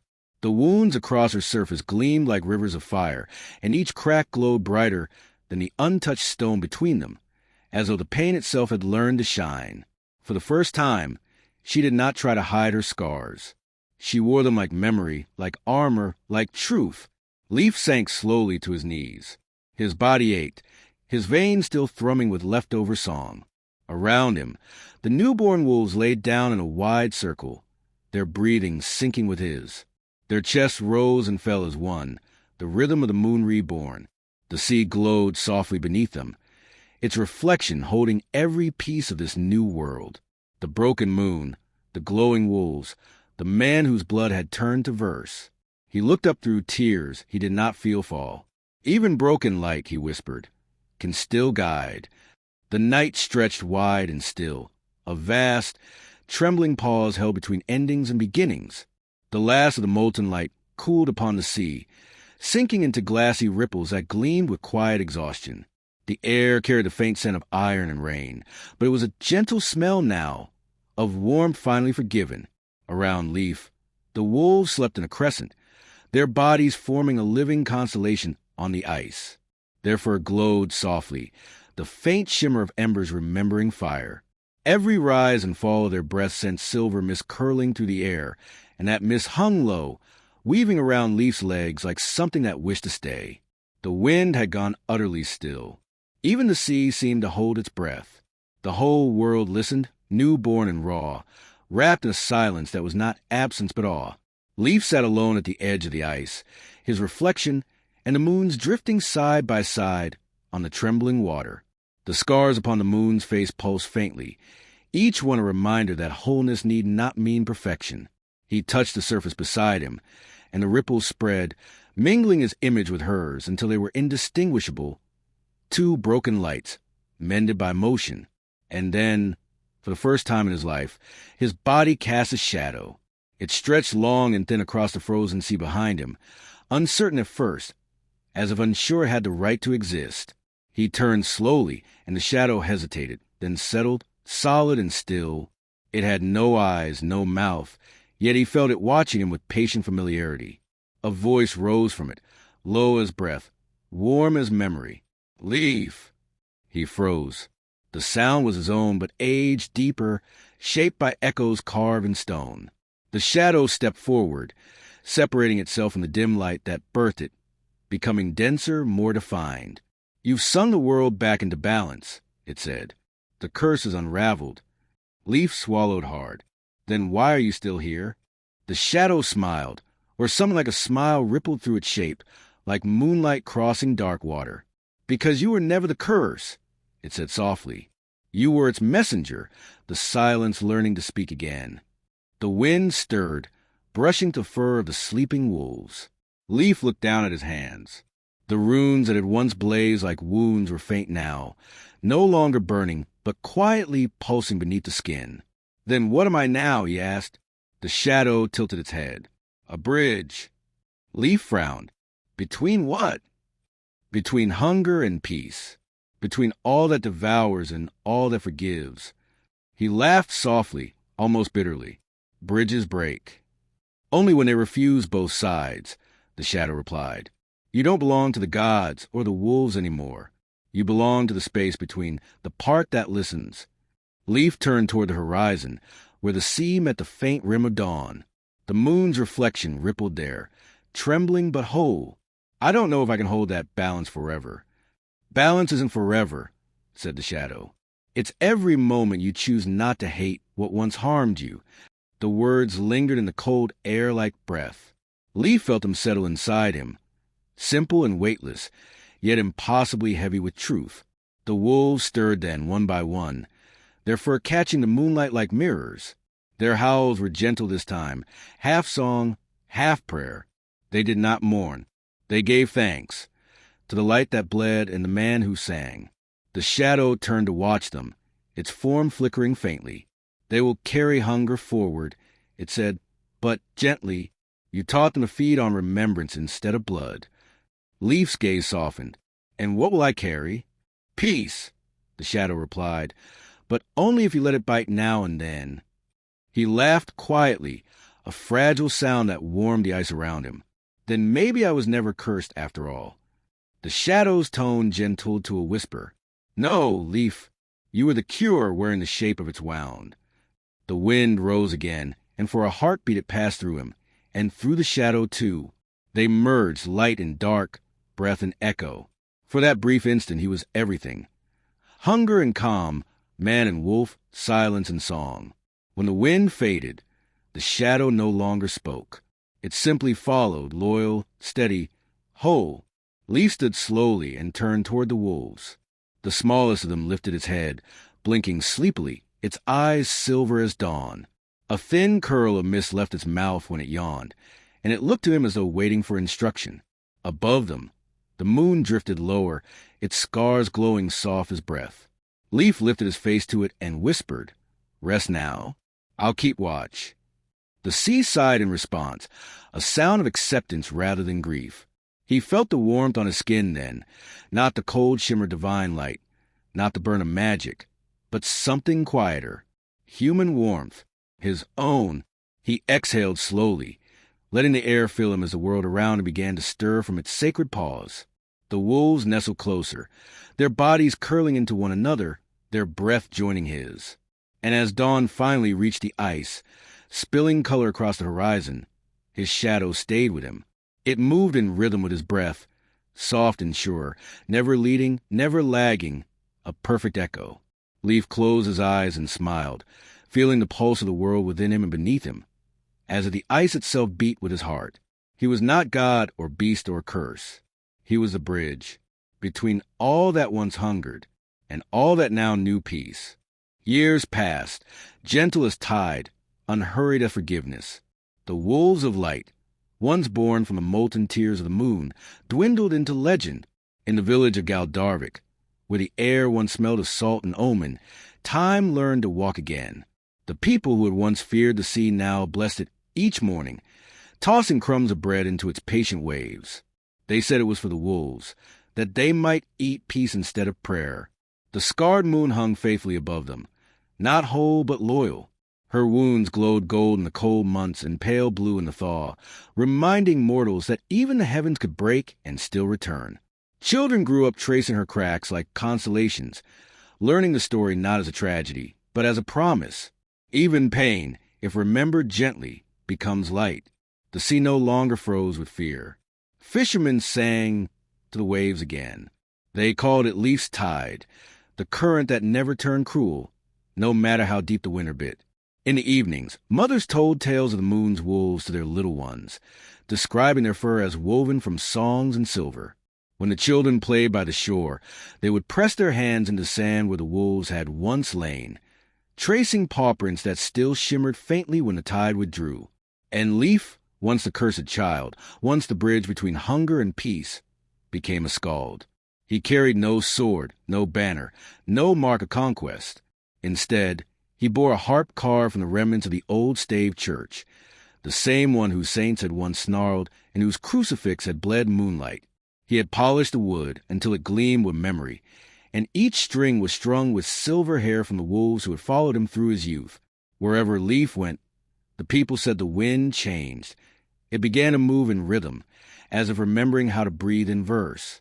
His songs were not of victory or vengeance, but the delicate things that hold a world together. Mercy, silence, endurance.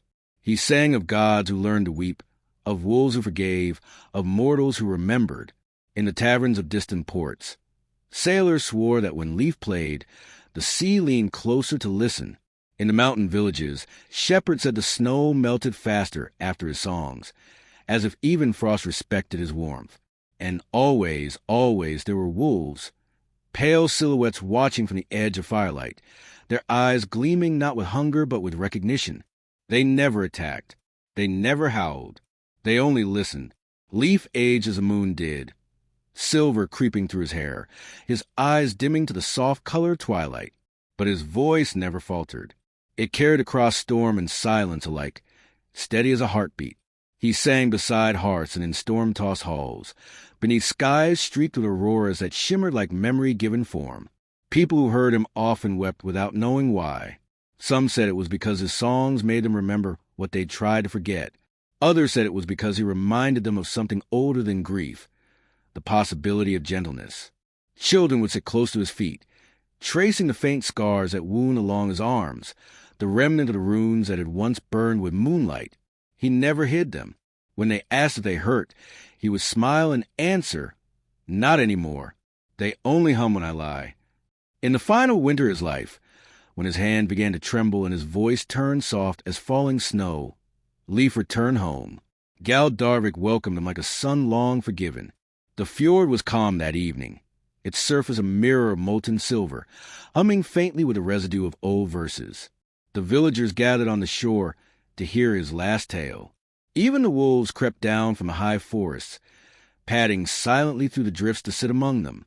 The youngest of the crowd, children born into the era of light, had never known a world without the moon. They leaned forward eagerly, unaware that the story Leif was about to tell was not legend, but memory. He spoke softly, his words carrying to the snow like embers through cold air. Once, gods fed on names, and mortals fed on fear. But one day, a song taught hunger to listen. The moon broke, and from her scars came wolves of mercy, and the world remembered what it meant to forgive.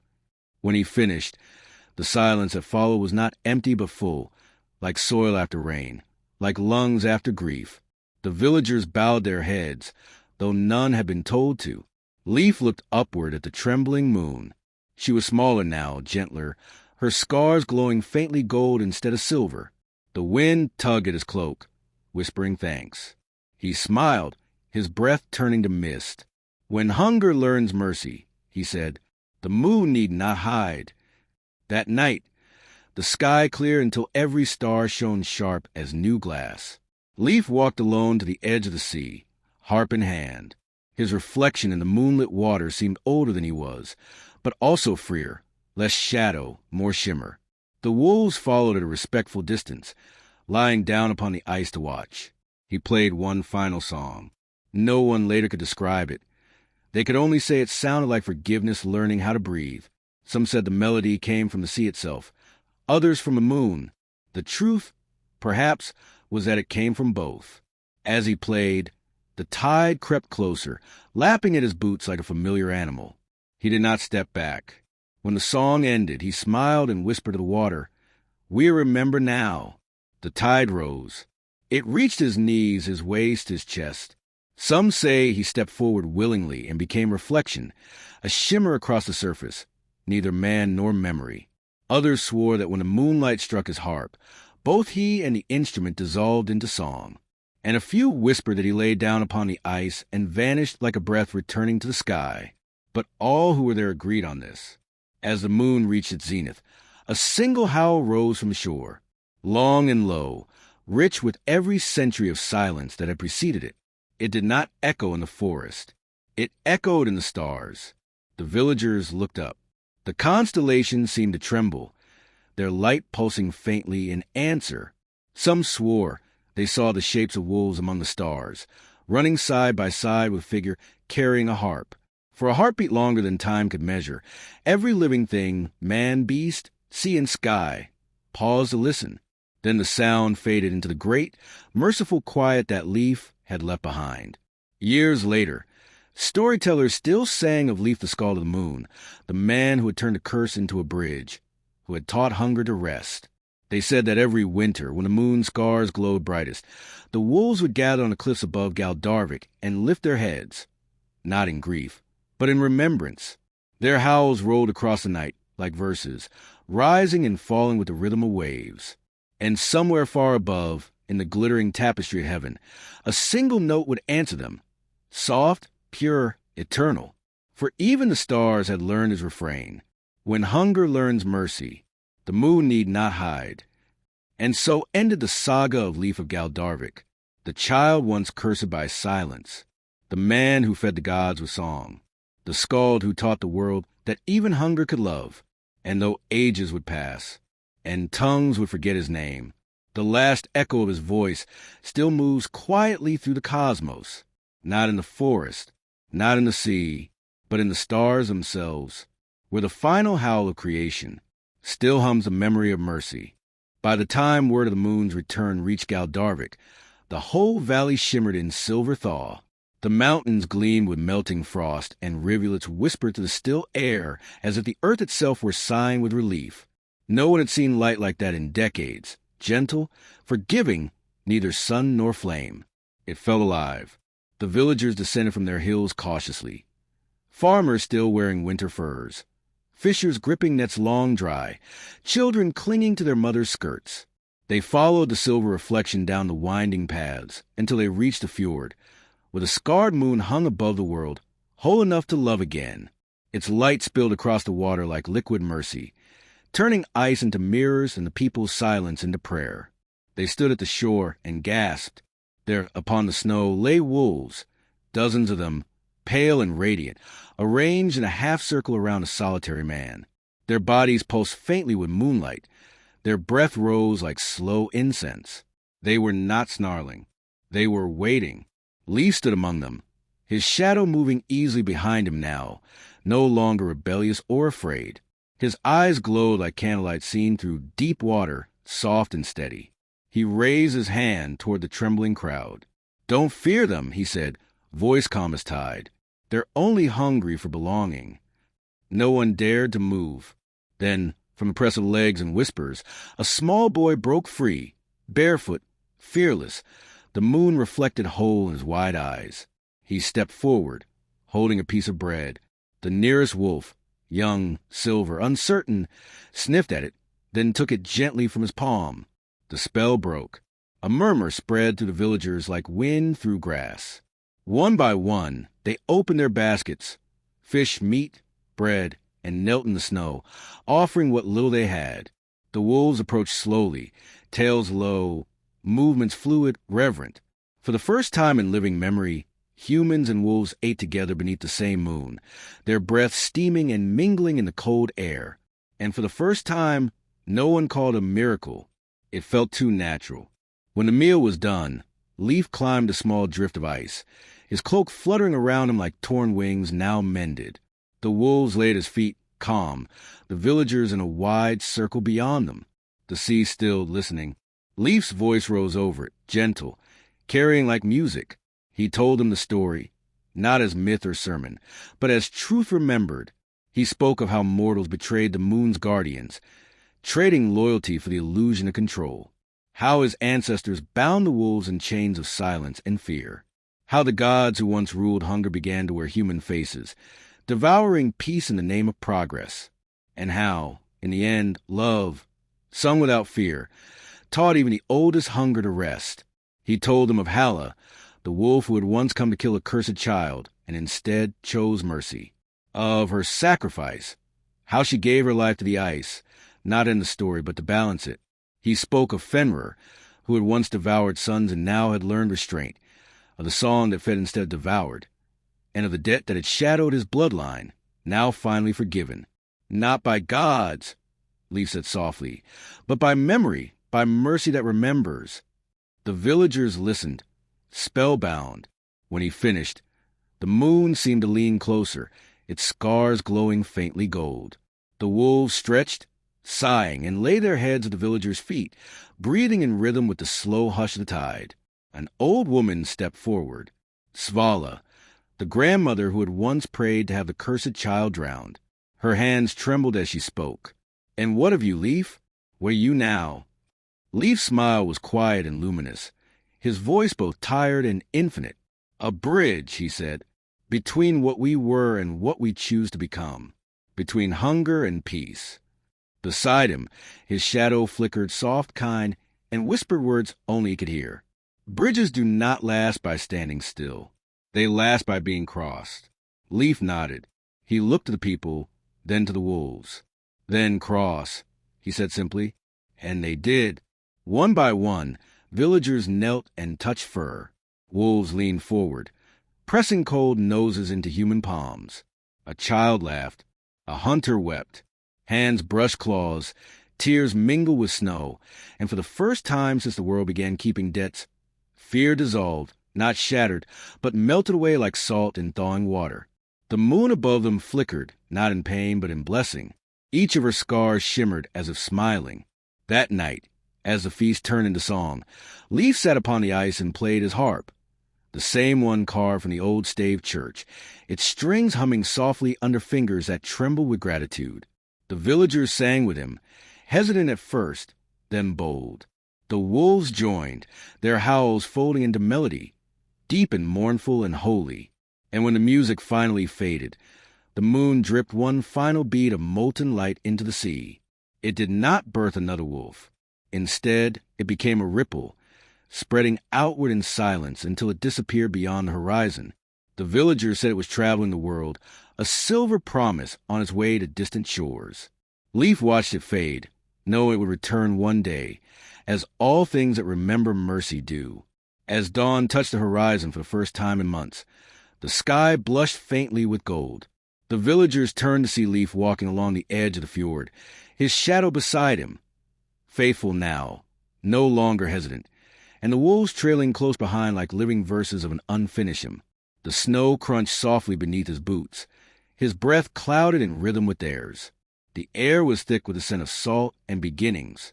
Some swore they heard him still singing, a tune so quiet it could only be heard by the heart, a melody that tasted of sea and snow, of things once broken and now at peace.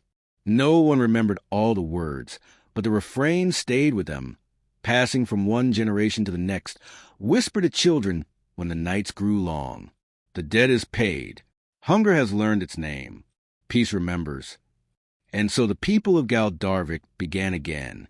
They built no monuments to Leif, no statues to the wolves, no temples to the moon. Instead, they listened.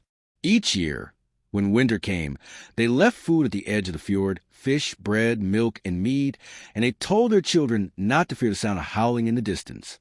That, they would say, is the sound of peacekeeping watch. Even centuries later, those words remain the truest description of Galdarvik's nights.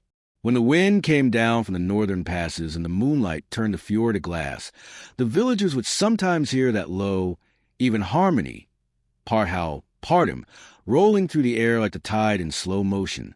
It wasn't menace. It wasn't warning. It was memory. The wolves never vanished entirely. Some nights, under the broken moon's soft glow, their shapes could still be seen wandering the ice. They moved slowly, without hurry or hunger, their eyes shining like small, patient fires. To those who had never heard the old tales, they looked like shadows playing tricks in the fog. But to the elders, they were guardians, living verses from Leif's final song, echoes of mercy given form. They no longer hunted. They only circled the village, padding silently through the drifts, pausing now and then to look toward the houses where children slept. If the air was quiet enough, one could almost hear them breathing, steady, protective, content. The sea, once a graveyard of frozen tempests, grew gentle again. Its surface no longer froze with fear. It pulsed in slow rhythm, like a heart healed of its tremor. Fishermen who cast their nets at dawn swore that the water itself seemed to listen. During storms, when the sky darkened and the waves rose high, they claimed to hear faint singing beneath the surface. No words, just melody, soft as remembered kindness. They said it was Leif's voice, woven through the deep, guiding the tide back toward calm. When thunder cracked and lightning stitched the clouds, the storms always broke gently over Galdarvik. "He's steering the winds again," the fishermen would say, smiling as they rowed home through water that gleamed faintly with silver veins.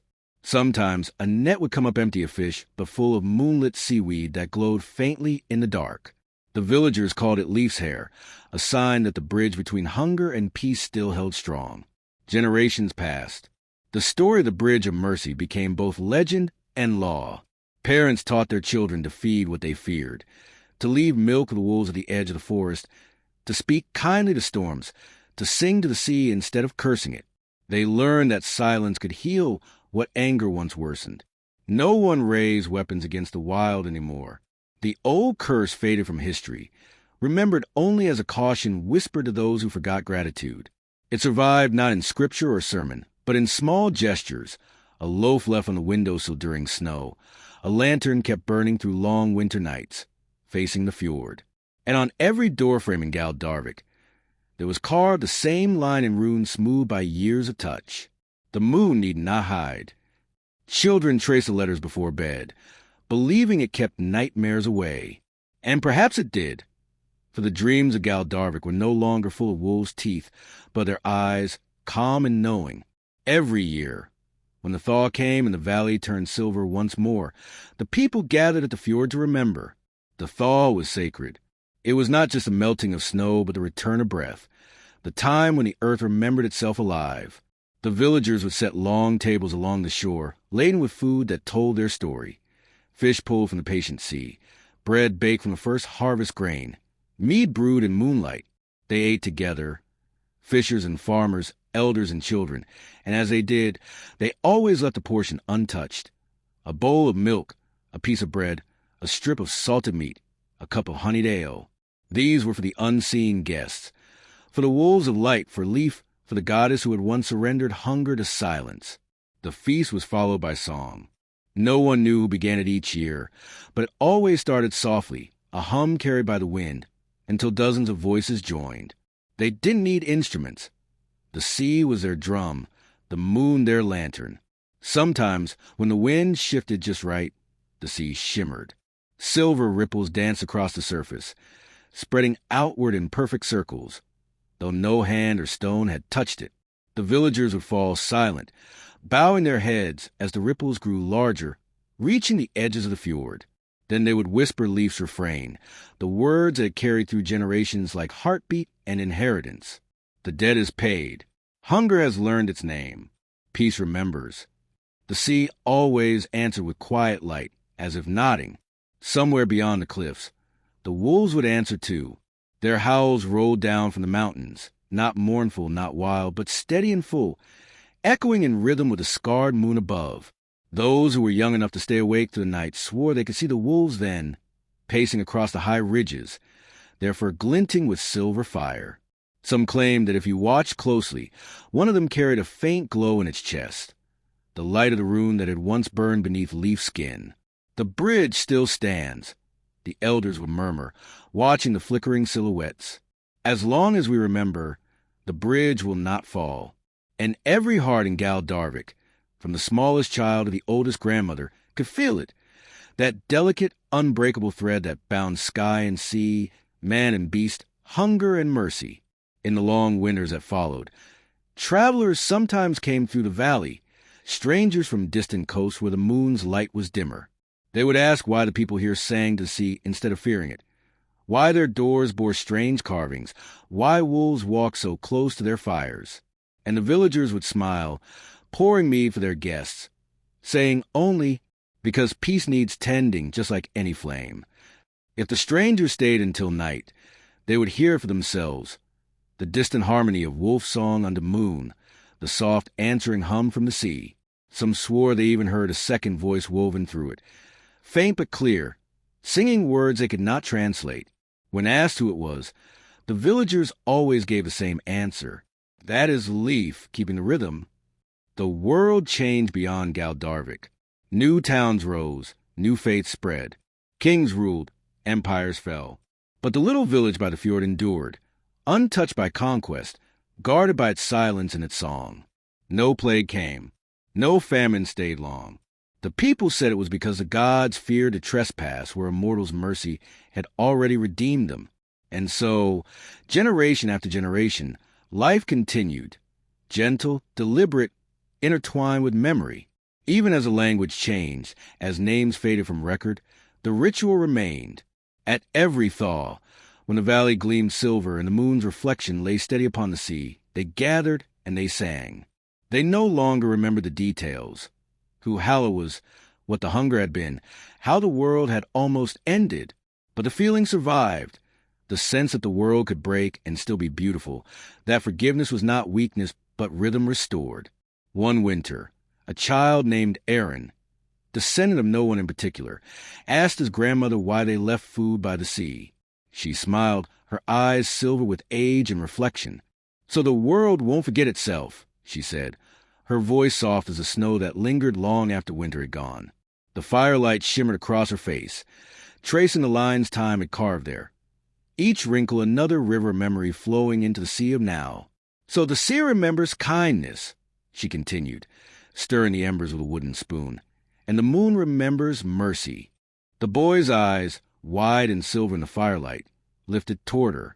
And the wolves? He asked, almost whispering, as though the question might summon them. She smiled, the quiet, knowing kind that spoke of stories older than language. They remember us. He frowned. Us. All of us, she said. The ones who sang, the ones who listened, the ones who feared. They remember what we were before we forgot how to love what frightened us. That night, as the feast ended and laughter melted into song, Aaron lingered by the shore. Behind him, the villagers still hummed the last verse of the old hymn, their voices low and round as the tide. The smell of roasted fish and pine smoke clung to the air. Sparks from the bonfire drifted upward like tiny golden souls ascending toward the scarred moon. The moon, scarred but steadfast, hung above him like a guardian's eye, patient and full of light that seemed to see everything but judge nothing. Its silver reflection quivered on the black water, rippling with every small gust of wind. Aaron drew his cloak tighter and stepped closer to the edge of the fjord.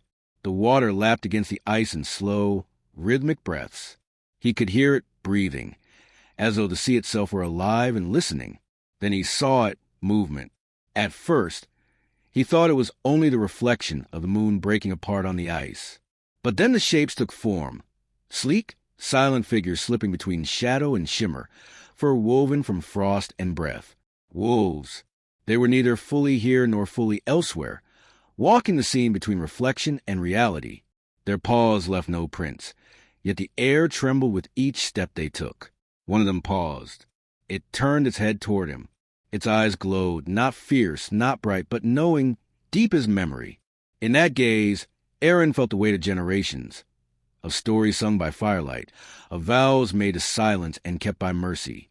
Without thinking, he raised his hand, palm open to the cold air, the way the old story said Leif had done when he faced the wolves of light and shadow. His heart pounded, but not from fear. It was awe, the same ancient awe that had built temples and torn them down. "Thank you," he whispered. The wolf inclined its head, slow and solemn, almost human in the gesture. For an instant, its body shimmered brighter, as though the moon itself had drawn closer. Then it dissolved into light, pure, gentle, unhurried. The others followed, fading one by one until the shore was empty again. Aaron stood there for a long while, watching the ice breathe. The stars had begun to fade when he finally ran back to the fire, his breath sharp with cold and wonder. "I saw them," he cried. "The wolves, they're still here." The elders looked up from where they sat, their faces soft with knowing. They didn't ask him to explain, nor did they laugh. The oldest among them, a woman whose hair gleamed white as the frost on the cliffs, smiled faintly. "That," she said, "is the sound of peacekeeping watch."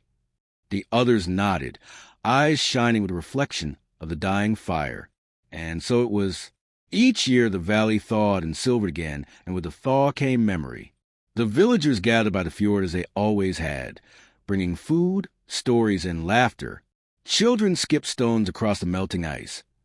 Elders sang the low, rolling melodies that no one could translate anymore, but everyone somehow understood. A place was always left open at the edge of the feast.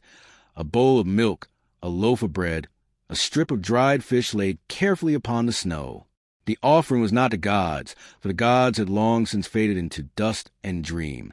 It was for the wolves, for the moon, for the bridge that had once held the world together when it threatened to break apart.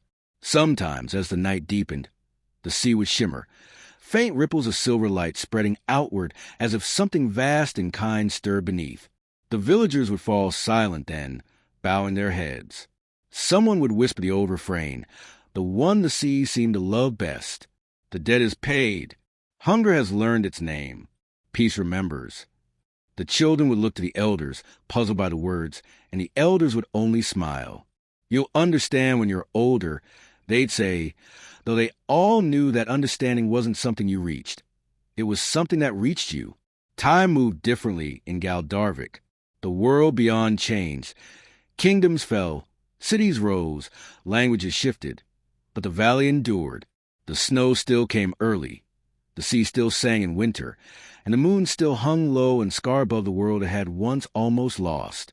And though the memory of names and faces blur with the centuries, the song remained. It hummed through the bones of the earth, through the roots of the pine trees, through the breath of the waves. Some said it was the sound of Leif's last song, still echoing through time. Others said it was the wolves, patrolling the edges of memory, guarding against forgetting.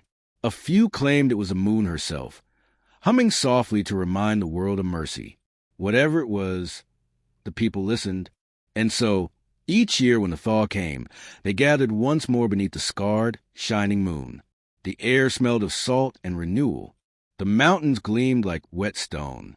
They sang not for victory or forgiveness, but simply to remember, to keep alive the rhythm that bound them to everything that had ever learned to love instead of fear. The debt is paid. Hunger has learned its name. Peace remembers. The sea glowed faintly in reply, and far off, across the ice, a single wolf's howl rose, long, steady, full. It was not a cry of warning or longing, but a lullaby, a hymn of gratitude. And under the scarred, shining moon, the world endured. Years passed, gentle as tide, unhurried as forgiveness. The wolves of light, once born from the molten tears of the moon, dwindled into legend. In the village of Galdarvik, where the air once smelled of salt and omen, time learned to walk again. The people who had once feared the sea now blessed it each morning, tossing crumbs of bread into its patient waves. They said it was for the wolves, that they might eat peace instead of prayer. The scarred moon hung faithfully above them, not whole but loyal. Her wounds glowed gold in the cold months and pale blue in the thaw, reminding mortals that even the heavens could break and still return. Children grew up tracing her cracks like constellations, learning the story not as a tragedy, but as a promise. Even pain, if remembered gently, becomes light. The sea no longer froze with fear. Fishermen sang to the waves again. They called it Leif's tide, the current that never turned cruel, no matter how deep the winter bit. In the evenings, mothers told tales of the moon's wolves to their little ones, describing their fur as woven from songs and silver.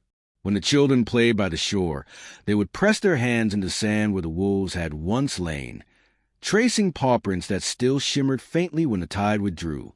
And Leif, once the cursed child, once the bridge between hunger and peace, became a skald. He carried no sword, no banner, no mark of conquest. Instead, he bore a harp carved from the remnants of the old stave church, the same one whose saints had once snarled and whose crucifix had bled moonlight. He had polished the wood until it gleamed with memory, and each string was strung with silver hair from the wolves who had followed him through his youth. Wherever Leif went, the people said the wind changed. It began to move in rhythm, as if remembering how to breathe in verse. His songs were not of victory or vengeance, but the delicate things that hold a world together: mercy, silence, endurance. He sang of gods who learned to weep, of wolves who forgave, of mortals who remembered. In the taverns of distant ports, sailors swore that when Leif played, the sea leaned closer to listen. In the mountain villages, shepherds said the snow melted faster after his songs, as if even frost respected his warmth. And always, always there were wolves, pale silhouettes watching from the edge of firelight, their eyes gleaming not with hunger but with recognition. They never attacked. They never howled. They only listened. Leif aged as the moon did, silver creeping through his hair, his eyes dimming to the soft-colored twilight. But his voice never faltered. It carried across storm and silence alike, steady as a heartbeat. He sang beside hearths and in storm-tossed halls, beneath skies streaked with auroras that shimmered like memory given form. People who heard him often wept without knowing why. Some said it was because his songs made them remember what they'd tried to forget. Others said it was because he reminded them of something older than grief, the possibility of gentleness. Children would sit close to his feet, tracing the faint scars that wound along his arms, the remnant of the runes that had once burned with moonlight. He never hid them. When they asked if they hurt, he would smile and answer, "Not anymore. They only hum when I lie." In the final winter of his life, when his hand began to tremble and his voice turned soft as falling snow, Leif returned home. Galdarvik welcomed him like a son long forgiven. The fjord was calm that evening, its surface a mirror of molten silver, humming faintly with a residue of old verses. The villagers gathered on the shore to hear his last tale. Even the wolves crept down from the high forests, padding silently through the drifts to sit among them. The youngest of the crowd, children born into the era of light, had never known a world without the moon. They leaned forward eagerly, unaware that the story Leif was about to tell was not legend, but memory. He spoke softly, his words carrying to the snow like embers through cold air. Once, gods fed on names, and mortals fed on fear. But one day, a song taught hunger to listen. The moon broke, and from her scars came wolves of mercy, and the world remembered what it meant to forgive. When he finished, the silence that followed was not empty but full, like soil after rain, like lungs after grief. The villagers bowed their heads, though none had been told to. Leif looked upward at the trembling moon. She was smaller now, gentler, her scars glowing faintly gold instead of silver. The wind tugged at his cloak, whispering thanks. He smiled, his breath turning to mist. When hunger learns mercy, he said, the moon need not hide. That night, the sky cleared until every star shone sharp as new glass. Leif walked alone to the edge of the sea, harp in hand. His reflection in the moonlit water seemed older than he was, but also freer, less shadow, more shimmer. The wolves followed at a respectful distance, lying down upon the ice to watch. He played one final song. No one later could describe it. They could only say it sounded like forgiveness learning how to breathe. Some said the melody came from the sea itself, others from the moon. The truth, perhaps, was that it came from both. As he played, the tide crept closer, lapping at his boots like a familiar animal. He did not step back. When the song ended, he smiled and whispered to the water, "We remember now." The tide rose. It reached his knees, his waist, his chest. Some say he stepped forward willingly and became reflection, a shimmer across the surface, neither man nor memory. Others swore that when the moonlight struck his harp, both he and the instrument dissolved into song. And a few whispered that he lay down upon the ice and vanished like a breath returning to the sky. But all who were there agreed on this. As the moon reached its zenith, a single howl rose from the shore, long and low, rich with every century of silence that had preceded it. It did not echo in the forest. It echoed in the stars. The villagers looked up. The constellations seemed to tremble, their light pulsing faintly in answer. Some swore they saw the shapes of wolves among the stars, running side by side with a figure carrying a harp. For a heartbeat longer than time could measure, every living thing, man, beast, sea, and sky, paused to listen. Then the sound faded into the great, merciful quiet that Leif had left behind. Years later, storytellers still sang of Leif the Skald of the Moon, the man who had turned a curse into a bridge, who had taught hunger to rest. They said that every winter, when the moon's scars glowed brightest, the wolves would gather on the cliffs above Galdarvik and lift their heads, not in grief, but in remembrance. Their howls rolled across the night like verses, rising and falling with the rhythm of waves. And somewhere far above, in the glittering tapestry of heaven, a single note would answer them, soft, pure, eternal. For even the stars had learned his refrain. When hunger learns mercy, the moon need not hide. And so ended the saga of Leif of Galdarvik, the child once cursed by silence, the man who fed the gods with song, the skald who taught the world that even hunger could love. And though ages would pass, and tongues would forget his name, the last echo of his voice still moves quietly through the cosmos, not in the forest, not in the sea, but in the stars themselves, where the final howl of creation still hums a memory of mercy.